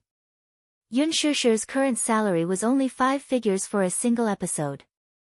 If she met a big shot production team, she might have to fork out resources. When Andy received this assignment, she was disgusted. She did not want to take on such a low-status artist. After she received this assignment, the other people in the company mocked her behind her back for a long time. When they heard that she was going to take on a low-status artist, many people made cynical remarks about her. Originally, with Yun Shusher's status, there was no way she would be able to get an interview with Bazaar. This was mainly because Qin Zhou had added fuel to the fire behind the scenes. He had used the resources he had accumulated when he was managing Gu Xingze to secure this interview for Yun Shusher. The chief editor had arranged for Andy to take over. Andy was furious. She rejected it again and again, but the interview had already been decided. There was no way she could reject it. After all, she was the chief stylist of Bazaar Fashion. The artistes she had taken care of were either superstar actresses, or even famous carpet stars. Yun Shishir, on the other hand, was just a small fry who had popped out of nowhere. She had acted in a movie directed by Lin Fengtian. Now that the filming had finished and it was in post-production, the movie had not been released yet. No one knew how the box office would be after it was released and whether it would be a flop. However, these were not Andy's concerns. What she was concerned about was that Yun Shishir did not care about fashion at all. Dressing like this for an interview with Bazaar was obviously an insult to her. In the fashion industry, many stylists and makeup artists were proud and arrogant. This was especially true for a famous stylist like Andy. If it was in the past, when some celebrities wanted to accept a fashion interview, they would have 3 layers of support and then dress up meticulously for the interview. What about her? She was wearing a simple dress and a knitted sweater. Her black hair was draped over her shoulders. Her attire couldn't be any lower. Andy only felt disgusted. Therefore, she was bent on disgusting her. Yun Shishir was speechless. She quietly said, "I'm sorry. It's really hard for you to receive a small-time artist like me." His words were filled with bitterness, and there was even a hint of self-mockery. Andy was stunned. She thought that Yun Shishir would fly into a rage out of humiliation after being humiliated by her.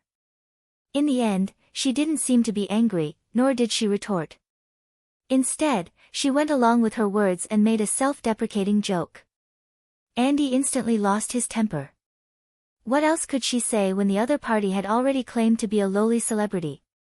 Thus, she asked coldly, "Have you hit your face?" "No." Yun Shishir said, "I just finished eating." Andy was speechless. Chapter 1406. Andy's expression was especially displeased as she sneered, "Hey, are you deliberately making things difficult for me? You know that you're going to be interviewed and filmed in a blockbuster, so why don't you prepare your foundation first? Are you waiting for me to do it? I just received the notice of the interview at the last minute, so I didn't know about it beforehand." Yun Shishir paused for a moment, then said calmly, "Whether it's you or me, an interview is a job, so there's no need to be so aggressive with me. If you want me to prepare my foundation first, then I'll do it myself first and leave the rest to you." Although she said this, Andy didn't appreciate it at all. She rolled her eyes but didn't say anything sarcastic. However, her expression was still extremely cold. Yun Shishir went to the makeup room and started to carefully prepare her foundation. Her skin was very good. Like other artists, they couldn't wait to cover their faces with 5 layers of foundation. However, she only needed 1 layer and it would be perfect. Hence, Yun Shishir walked out very quickly. Andy was shocked. "Why are you so fast? It's already done." Andy frowned and said sarcastically, "You don't have to be so perfunctory, right? In any case, you're the one who needs to be filmed. Is it really okay to be so perfunctory? If the foundation isn't good, my makeup will be smudged when it's done. There are many ignorant people who think that they're born beautiful and don't need to prepare a foundation, haha. In the end, didn't they end up in such a sorry state?" Yun Shishir raised her eyebrows, then "Master Andy, do you want to see for yourself if my foundation passes?" Andy said impatiently, "Go sit in your seat. I'll do your makeup first. Anyway, it's your face in the mirror. Even if the foundation isn't done well, it has nothing to do with me." After saying this, she glanced at the corner of her eyes and signaled. Yun Shishir sat down obediently. Andy walked over and raised her head. She saw that elegant and refined face in the mirror. Clear, jade-like, flawless, beautiful. Although she had only put on a layer of foundation to balance her skin tone, she hadn't put on any makeup, and she hadn't even outlined her eyeliner. However, at first glance, her refined temperament was completely natural. She was like an otherworldly celestial in a painting, beautiful to the extreme. She suddenly felt a burning sensation on her face, as if she had been slapped. It was a slap in the face. At this time, she had no choice but to admit that some people were really born beautiful. Even if it was just a thin layer, it could still shine brightly. Andy bit her lip unwillingly and began to put on her makeup. Even though she had some prejudices against Yun Shusher, Andy was very professional when it came to styling. Although she had always been arrogant, she was very dedicated and professional when it came to her career. When it came to professionalism, her attitude was serious, and she could not afford to be careless. This time, the style used for the interview was pure and innocent. Therefore, Andy used Japanese crystal nude makeup for her. However, nude makeup required the most exquisite technique and foundation. Whether it was the eyeliner or the blush, it had to be extremely natural and fresh. Therefore, when the makeup was done, Yun Shusher in the mirror presented a different kind of beauty. Pure and beautiful. Every frown and smile revealed a kind of youthful sweetness. Chapter 1407. Andy looked at the beautiful woman in the mirror. For a moment, her heart was filled with jealousy and disgust. The disdain in her eyes became more obvious. Yun Shusher, do you know why I hate you so much? Andy suddenly looked at the person in the mirror and asked coldly. Yun Shusher was stunned and confused. She shook her head blankly. Andy's words were sharp and vicious. I hate you, not because of your low status, but because of your disgusting ambition and face. She had always been a straightforward person. If there was something on her mind, she would say it. She didn't like to hide anything. Yun Shusher asked calmly, ambition? I admit that you are very beautiful and have outstanding innate qualities. Also, I've seen your performance and your acting is indeed very powerful. But in my life, what I hate the most are female celebrities who do anything to get to the top. After she finished speaking, her eyes were filled with an overbearing sharpness that was extremely sharp. Yun Shusher smiled faintly. I don't know what you're talking about. Seeing her attitude, Andy was even more certain that she was like what she had imagined. She would use any means to create hype and get to the headlines. Her impression of her fell to the bottom. She went straight to the point and asked, you're the one who created the rumor about you and Gushingza, aren't you? You're so scheming. Andy sighed and narrowed her eyes. Her eyes were filled with disgust. There are many people like you in the entertainment industry. Just because you're in the same movie as Shingza, you're starting to think that you're infallible. You've just debuted and you're already thinking of climbing up the social ladder.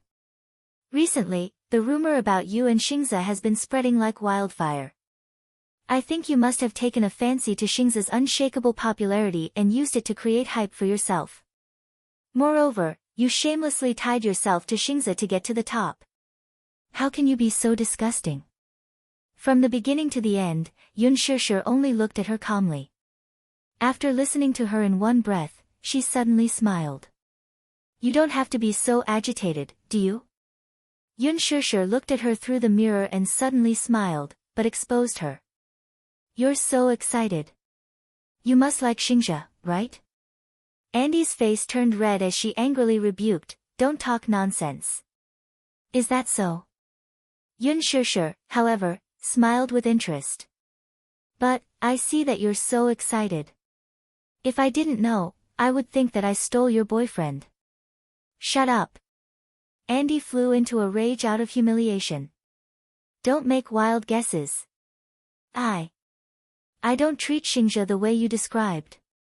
Yun Shusher glanced at her and actually thought that this Andy was so awkward that it was adorable. His words clearly revealed his fanatical worship and yearning for Gu Shingza, as if he was a god, but his words were extremely awkward and he refused to admit it. Oh. Then why are you so agitated? Besides, how do you know it's a publicity stunt? What if Shingza and I are a couple? Yun Shusher deliberately teased her. However, Andy was more innocent than she thought. When she heard Yun Shusher's teasing words, she immediately exploded. What? You're dating Shingza? Yun Shusher deliberately kept her in suspense. This has nothing to do with you. How does it have nothing to do with me? Tell me, what's your relationship with Xingzhe? Andy was so nervous that her face turned red and she looked like she was about to cry. Chapter 1408. It's a secret. After saying that, she stood up and went to change her clothes. Andy was left standing on the spot with a sullen expression, clenching her fists in anger. The chief editor of the interview quickly rushed over with the cameraman. First, they shot a set of fashion photos for Yun Shishir in the studio. Yun Shishir changed into a pink floral gown from Chanel's spring collection. She wore a flower crown on her head, had wavy hair, and wore a pair of red high heels. She looked sweet. Previously, when she was undergoing training at Huanyu, Yun Shishir had a strong sense of being in front of the camera. Now, standing in front of the camera, she was able to move freely. Every pose did not require much explanation. She could naturally express the ideal state that the cameraman wanted to express. At times, she would hold the photo frame and rub her hair lazily with one hand. She would pout and pretend to be annoyed.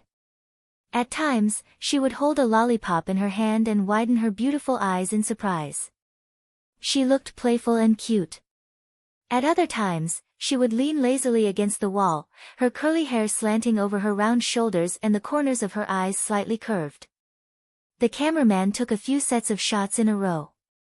During the intermission, he held the camera and browsed through the photos taken, but he could not bear to delete a few. Her performance was too good.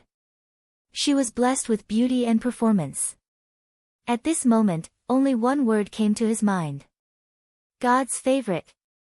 God doted on her too much and gave her such perfect looks. Standing at the side, Andy's mind was blank. Her thoughts were still stuck on Yun Shishir's purposefully mysterious words.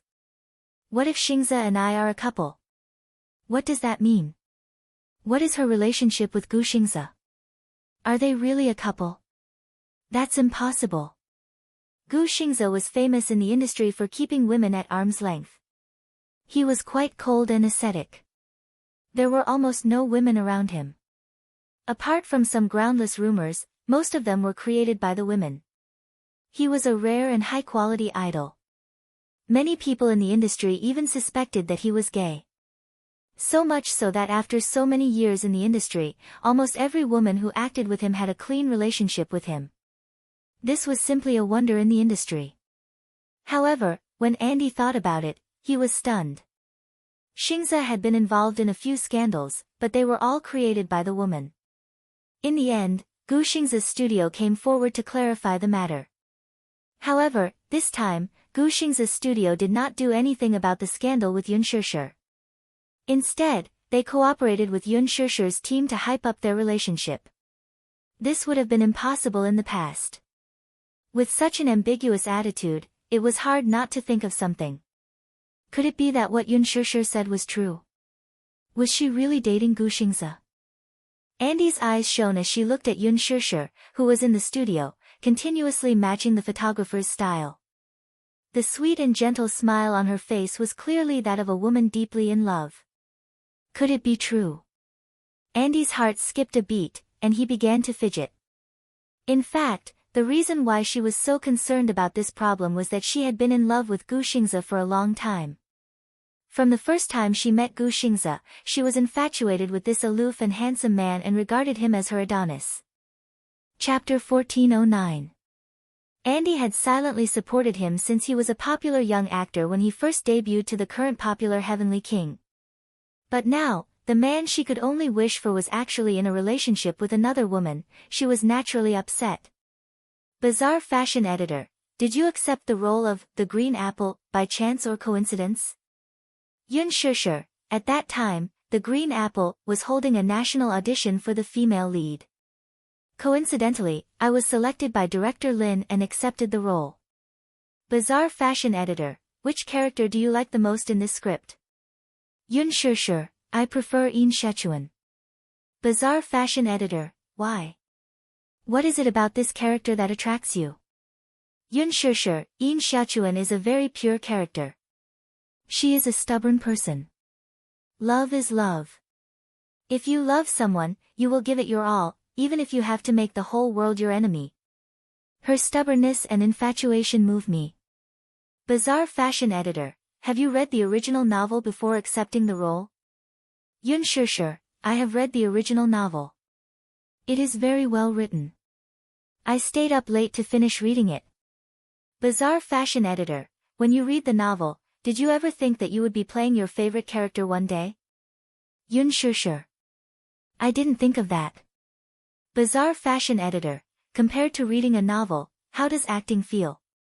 Yun Shusher, reading a novel and acting are two different concepts.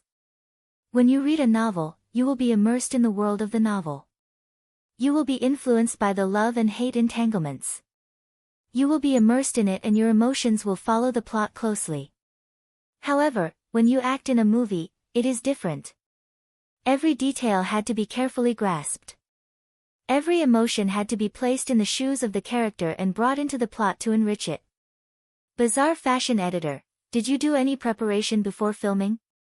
Yun Shusher, what kind of preparation? Bizarre fashion editor, just some preparation for the role? Yun Shusher, I read the script carefully a few times. Bizarre fashion editor, was Yin Shechuan's role challenging in The Green Apple? Yun Shusher, it was alright. Bizarre fashion editor, how did you figure out the character's inner world? Yun Shusher, try your best to immerse yourself in the character's inner world. Bizarre fashion editor-in-chief, do you have any expectations for this movie? The interview progressed step by step. Yun Shusher faced the camera, held the microphone, and patiently answered every question, whether it was friendly or harsh. Some answers were memorized in advance, and some needed to be improvised. However, she didn't memorize any of them. She just acted as she pleased. Therefore, Bizarre's chief editor was a little dissatisfied. Her answer was so empty and casual. There was almost no explosive point, no gimmick. This interview was clearly given a script. Why didn't Yun Shusher follow the script? Such an interview had no effect at all. Thus, the editor-in-chief suddenly threw out a sensitive question. In the movie, you and Xingze acted as a couple. How's your relationship outside the movie? As soon as she finished speaking, Yun Shusher frowned. Andy, who was standing at the side and listening silently, felt his nerves jump. Almost with a swoosh, he turned his gaze to her. Yun Shusher was silent for a while before replying indifferently, pretty good. The editor-in-chief broke out in a cold sweat. What do you mean by pretty good? Chapter 1410. Yun Shusher smiled and said, outside of filming, Gu Xingze is a senior who takes good care of his juniors. He gives me a lot of pointers. Sometimes, when there are areas where I'm lacking in filming, he would patiently point it out. The chief editor was dissatisfied with her ambiguous answer, so she threw another bombshell and pursued relentlessly. Obviously, she was deliberately creating a gimmick. Is Xingze your ideal type? As soon as she said this, even Yun Shusher was stunned.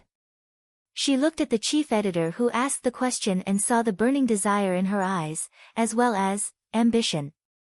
She suddenly understood the chief editor's intention. It was obvious that she had set up so many difficult questions so that she could get an explosive answer from her mouth. This question was extremely tricky. If she answered, yes. Then, following this topic, the chief editor would throw out more difficult questions, and even some disgusting ones. If she answered, no, then this answer might not be too offensive. Moreover, the production team and crew had recently been hyping up the scandal between her and Gu Xingze to gain popularity. Although this method was somewhat despicable, it was Qin Zhou's method and also the studio's plan. If she ruined it, Qin Zhou would definitely give her a scolding.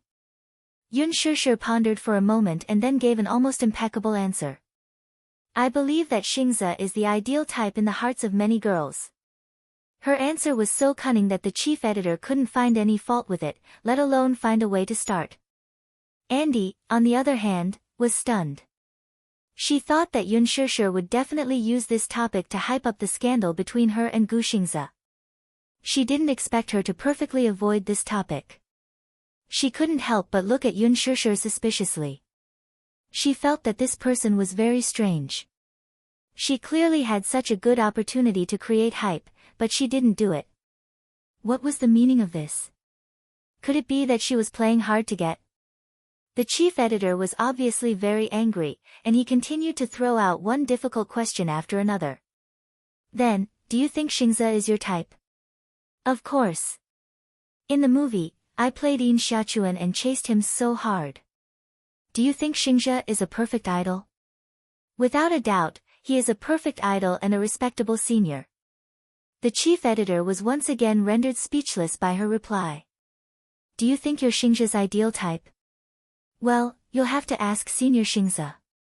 In the movie, Yang Mi's character has many scenes with Xingze. Between you and Yang Mi, who do you think is closer to his ideal type? I'll do it. The chief editor's eyes lit up. This Yun Shishir actually dared to answer in such a way. Yang Chang was her senior, and she actually dared to disrespect her senior. This answer was really explosive. Thus, she kissed him relentlessly. Why? With a mischievous smile, Yun Shishir begged for mercy, because we're acting as a couple. Please don't break us up, okay? The chief editor didn't know whether to laugh or cry at her witty reply. She was angry and speechless, but when she looked at Yun Shishir's mischievous begging for mercy, she couldn't get angry no matter what. This artiste was probably the most helpless artiste she had ever interviewed. Chapter 14:11. But this girl didn't know how to go with the flow. She couldn't be blamed. When the interview ended, she couldn't help but say, Yun Shishir, I gave you a chance, but you didn't know how to make use of it. What a waste of your manager's efforts to ask me to take care of you. You don't know how to take advantage of the situation. It would be a miracle if you could become famous. Yun Shishir smiled and said, thank you for your kind words. If the movie is released and the box office is a hit, I'll treat you to tea. The editor-in-chief was completely speechless, but she was also touched by her honest and cute side. Her unpretentious manner was rare in the entertainment industry. Andy was about to leave when she suddenly thought of something. She walked up to Yun Shishir with a hostile expression. Yun Shishir looked at her warily. Just as she thought that she was going to make things difficult for her, Andy asked suspiciously, just now, why didn't you answer according to the script? What? Don't play dumb. Andy carried her bag and looked cold and arrogant. I just secretly looked at the interview draft. The script was obviously mainly about the rumored relationship between you and Xingze. Why didn't you answer according to the script and deviated from the main topic? She had just seen the interview draft. The main topic of the interview, other than promoting the movie, was mainly about her and Gu Xingze's recent rumored relationship. In the end, her few replies deviated from the main topic. The editor-in-chief was so angry that she didn't know what to ask in the end. Previously, in Andy's eyes, Yun Shishir was a shrewd newcomer. As a newcomer who had just debuted, she had accepted a role in a film directed by Lin Fengtian. She even had a hot scandal with Gu Xingze that swept the hot search list on Weibo. If she wasn't scheming and shrewd, how could she have made it this far? She had entered the entertainment industry, and now, she knew how muddy the waters were. She knew that in a place like the entertainment industry, not many female celebrities were quiet. Most of them had sugar daddies supporting them. Yun Shishir was no exception. She had also thought that Yun Shishir was a scheming woman who wanted to make use of Gu Xingze to gain popularity. She thought that Yun Shishir was a white lotus who would do anything to gain popularity. In the end, she clearly had such a good opportunity, but she didn't take advantage of it. This made her a little confused. Yun Shishir's face was cold as she said truthfully, because I forgot to memorize the script. Andy was stunned for a moment before he flew into a rage out of humiliation. You forgot to memorize the script? Please. Do you not value this interview that much? An exclusive interview with Bazaar Fashion was a symbol of status in the industry. Many female stars could only dream of it. Yun Shishir had Qin Zhou as her backer, so she was accepted as an exception. She was given an interview script, but she didn't memorize it. There was such a thing. Yun Shishir said indifferently, it's not that I don't pay enough attention to it. That is, I just don't like acting in real life. Andy was completely stunned. Yun Shishir continued, acting is my job. Work is work, but in reality, I want to stay true to myself. I don't want to be an actress in real life. After she finished speaking, there was a dead silence. Andy looked at her in shock. She didn't expect her to answer like this. After a long silence that felt like a century, Andy suddenly burst out laughing. What are you laughing at? She asked suspiciously. Chapter 14:12. Andy replied, you're really. I've been in the industry for so many years, but I've never seen such a strange artiste like you. She actually said that she didn't want to act outside of work. But wasn't the entertainment industry like this? Although it looked glamorous on the surface, many sugar daddies despised the male and female artistes in the entertainment industry. This was because once they entered the entertainment industry, they had to wear a mask for the rest of their lives. Acting in front of fans, acting in front of the director, and acting in front of the audience. What was even more ridiculous was that some female artistes and male artistes got married because of benefits. After they got married, they went their separate ways and each had their own sugar daddies. Could you imagine that? Facing the person whom she had been with for her entire life, she still had an ambiguous relationship with her sugar daddies. Her worldview was completely turned upside down. Hence, from what she knew, Yun Shishir should be such a woman. She especially despised her. But Yun Shishir had completely changed her worldview. She obviously had the chance, but she didn't take advantage of it. She was different from those female artistes who used all their effort and schemes to get to the top. Andy had initially thought that Yun Shishir was acting in front of her. However, after this short period of interaction, her gaze never left her. She couldn't tell that she was acting at all. She was a very straightforward woman. She had been in the industry for so many years and had already trained her sharp eyes. She could tell if someone was acting or not.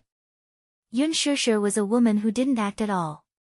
Hence, she had become a fan of Yun Shishir.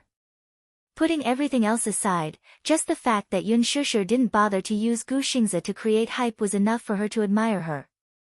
Hence, Andy suddenly pursed her lips awkwardly and said a little guiltily, Yun Shishir, I'm sorry. Previously, I thought that you were like those women in the entertainment industry who used all their effort to get to the top. I've wronged you. If I've offended you earlier, please forgive me. Yun Shishir curved her lips and then laughed nonchalantly, haha. It's nothing. If I must apologize, I want to apologize to you too. Andy raised his eyebrows, but he didn't understand what she meant. Yun Shishir confessed, actually, Gu Xingzi and I are not a couple. I said that on purpose. Why? Andy was a little surprised. No reason. Yun Shishir cocked a brow and plainly added, I just want you to know that speaking irresponsibly is actually very hurtful. As soon as she said this, Andy was stunned, as if her heart had been pierced by her words. Her expression changed slightly, but there was a hint of guilt and shame. She understood Yun Shishir's intention. He wanted her to put herself in his shoes and feel how hateful it was to speak irresponsibly. From the moment they first met, she had malicious speculations about Yun Shishir.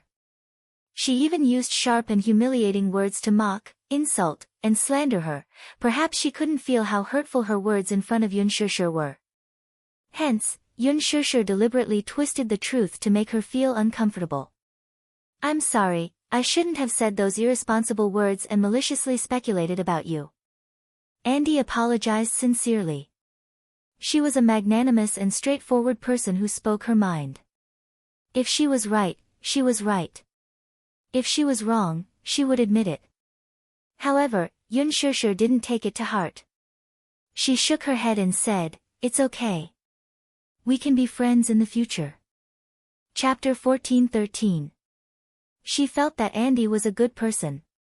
Even though Andy had a bad impression of her when they first met, she still did a good job styling her. This at least showed that she wasn't a bad person and was very responsible. Just this point alone proved that she was a person worth befriending.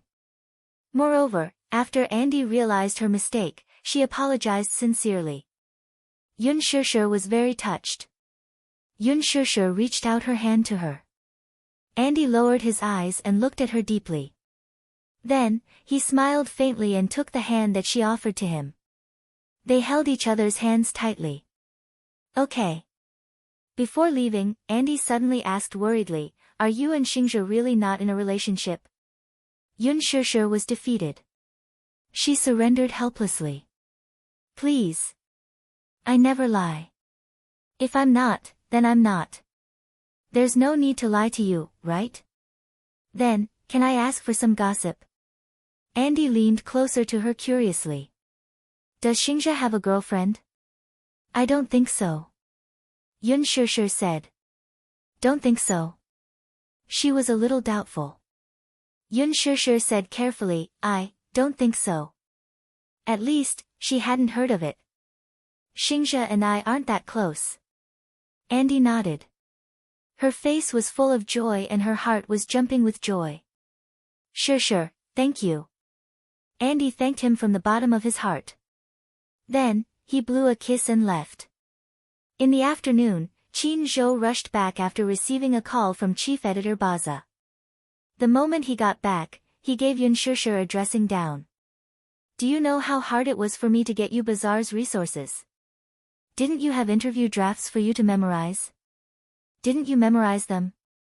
I stayed up late to write those drafts for you. I even worked hard to highlight the key points. In the end, you didn't even read them. What were your answers?" Qin Zhou was furious.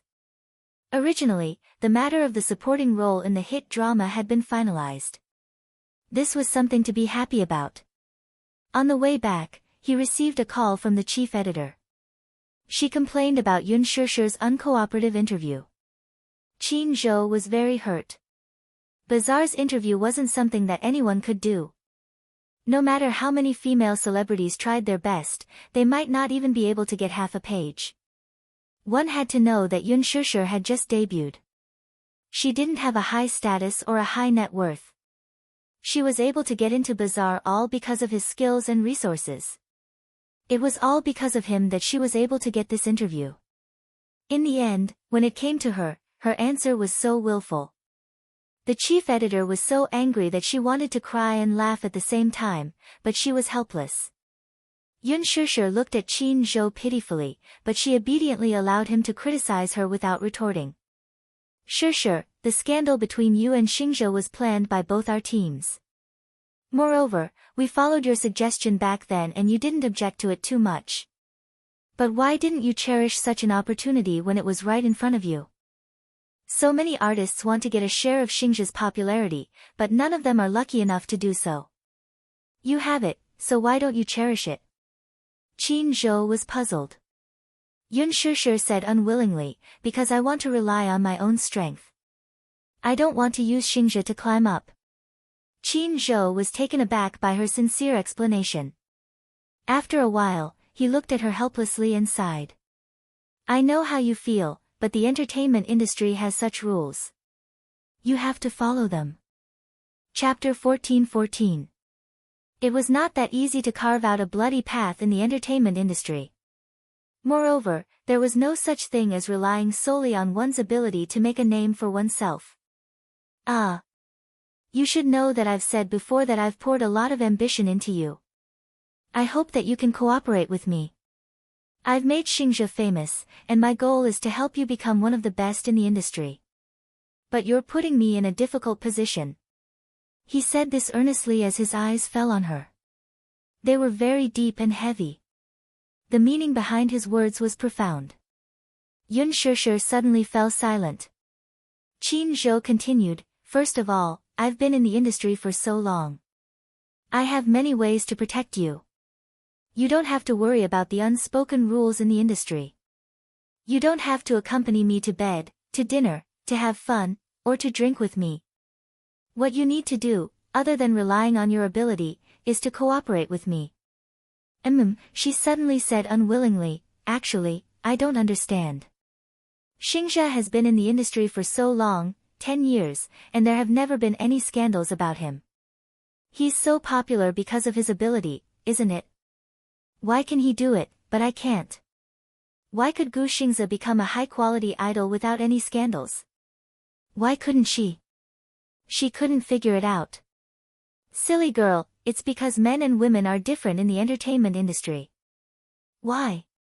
Qin Zhou explained patiently, in the entertainment industry, most of the consumers are women. Generally speaking, women have many beautiful fantasies about their idols. Most of them see their idols as the prince charming of their dreams, the nation's husband. Have you ever seen a woman who wants her husband to have an entangled scandal with another woman? When he said this, Yun Shishir suddenly understood. Oh, but women are different.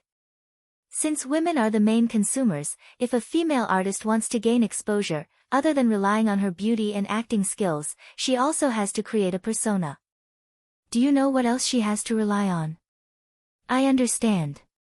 She has to satisfy the public's curiosity. Yun Shishir replied. Qin Zhou smiled in relief. You're not too stupid. Women love to watch the fun and gossip.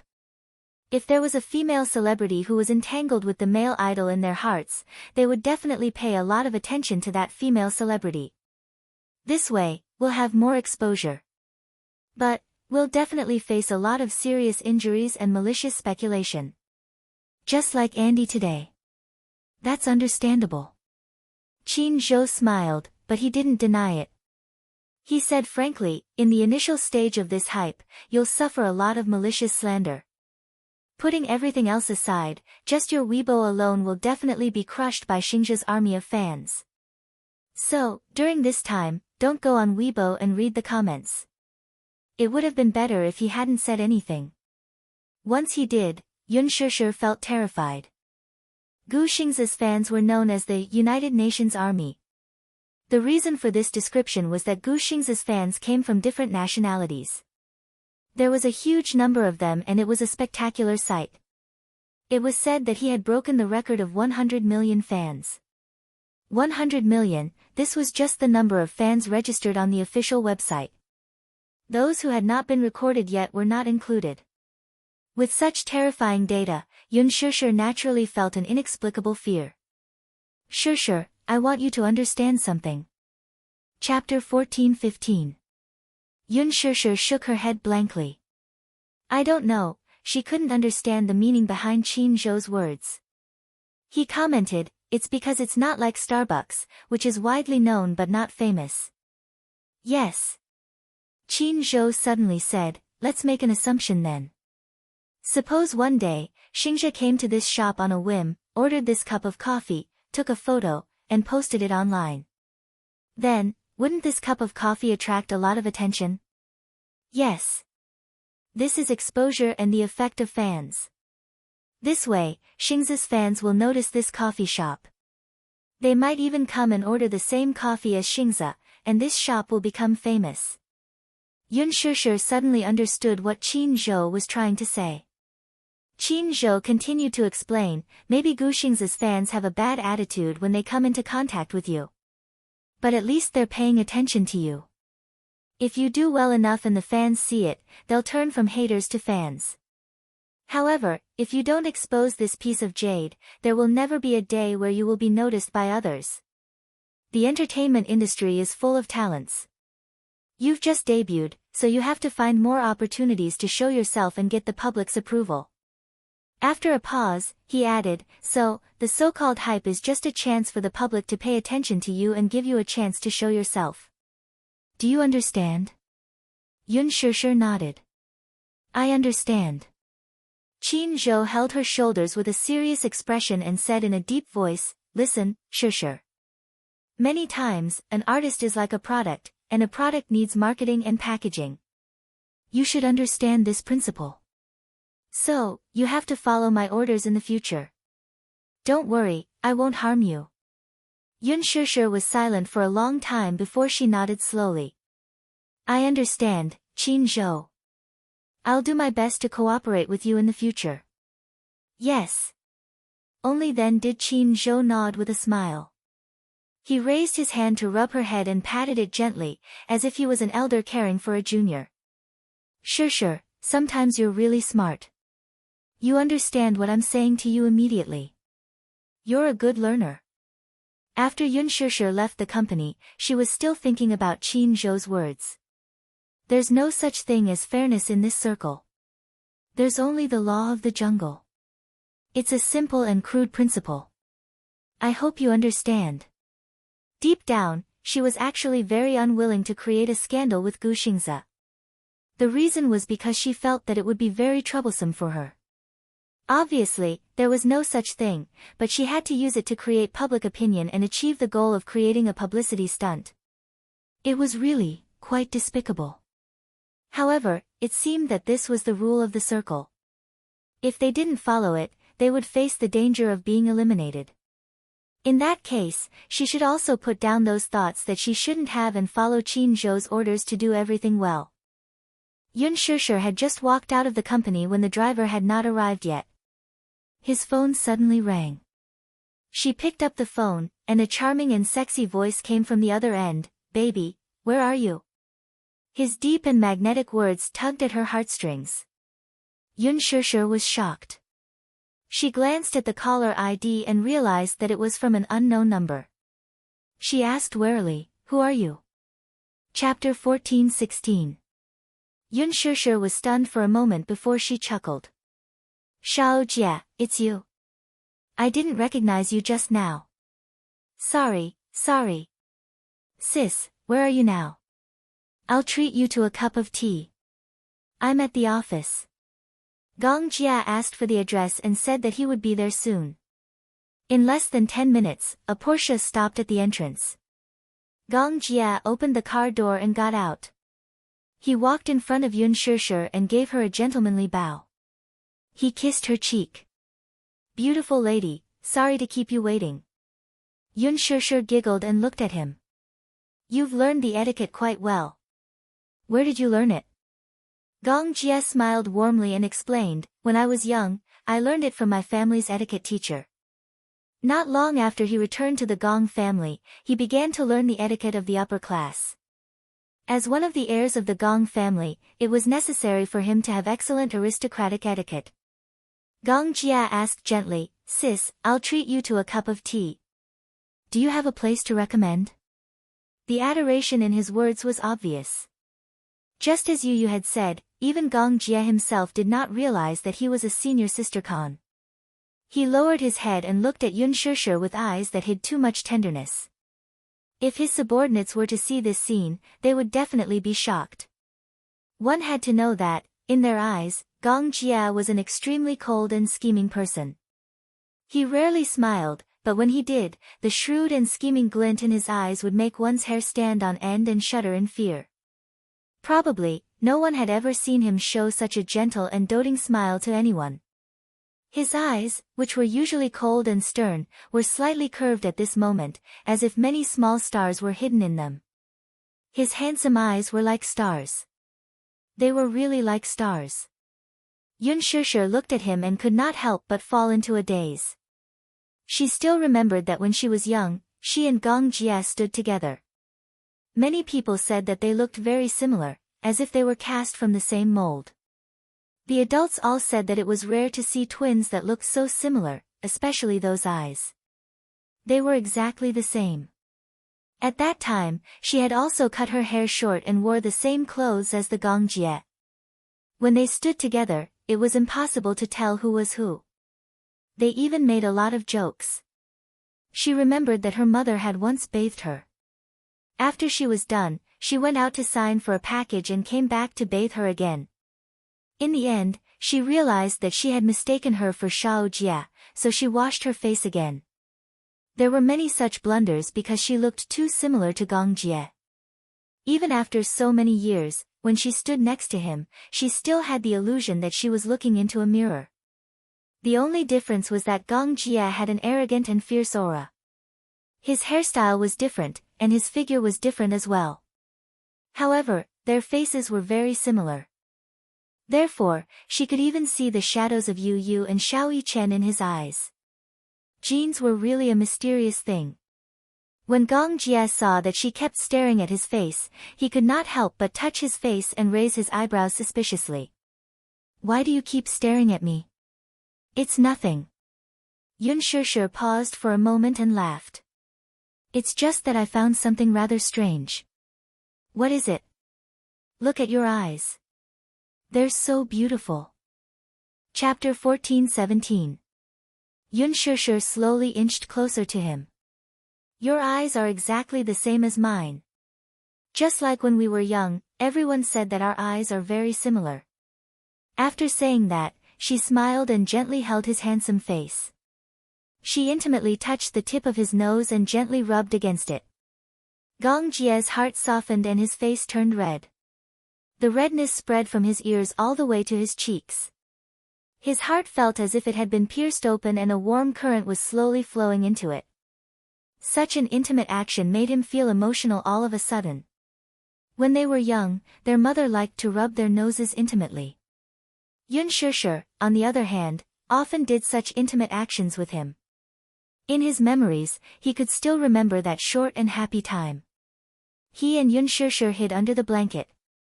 At that time, the winter was very cold and there was no electric blanket. The two little guys pitifully hugged the hot water bottle to sleep. In the middle of the night, the hot water bottle turned cold. They woke up from the cold and shivered under the blanket. They hugged each other pitifully to warm each other. Their days were a little difficult. However, there was a plain happiness amidst the bitterness. Thinking of this, Gong Jie said, because you're my older sister and I'm your younger brother. After pausing for a moment, a trace of pride appeared on his face. When we were young, no one could tell who was me and who was you. Humph. You're still talking about it. When you did something wrong when we were young, when wasn't I the one who took the blame for you? Yun Shishir suddenly complained, feeling wronged. Gong Jie's expression was a little awkward. He apologized weakly, sis, I'm sorry. I was wrong. After saying that, he even tugged at the corner of her shirt coquettishly. Yun Shishir was tickled by his careful attempt to curry favor with her. She giggled and then said, all right. It's been so long. I don't blame you anymore. After saying that, she couldn't help but reach out and touch the tip of his nose. Let's go. I'll treat you to a cup of tea. I know a dessert shop that tastes good. She used to bring you there often. Okay. Gong Jie helped her into the car and drove away. Just as the car left, not far away, behind the shadow of a tree, a sneaky figure suddenly appeared. It was a paparazzi who was crouching with a camera. Using the shadow of the tree as cover, no one noticed him at all. Even Gong Jie, who was used to being vigilant, didn't notice him. He had been in the industry for many years and was an experienced paparazzi.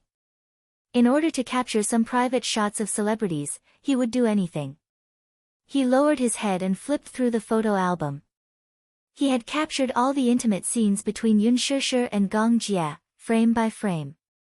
Some of the angles were so tricky that at first glance, one would think that the two were kissing intimately. It was not a waste. He had not squatted for so long. It was not a waste of effort. In fact, he had squatted near the entrance of Huanyu Entertainment. He had initially wanted to take some shots of Gu Xingze. However, he didn't manage to capture Gu Xingze. Instead, he managed to capture Yun Shishir. He even managed to capture some valuable shots. In fact, Yun Shishir's shots weren't that expensive. If they were sold to some media, they probably wouldn't be able to fetch a high price. However, that was in the past. It was different now. Now, Yun Shishir was Gu Xingze's rumored lover. Moreover, the shots he had taken were very gimmicky. They might be worth some money.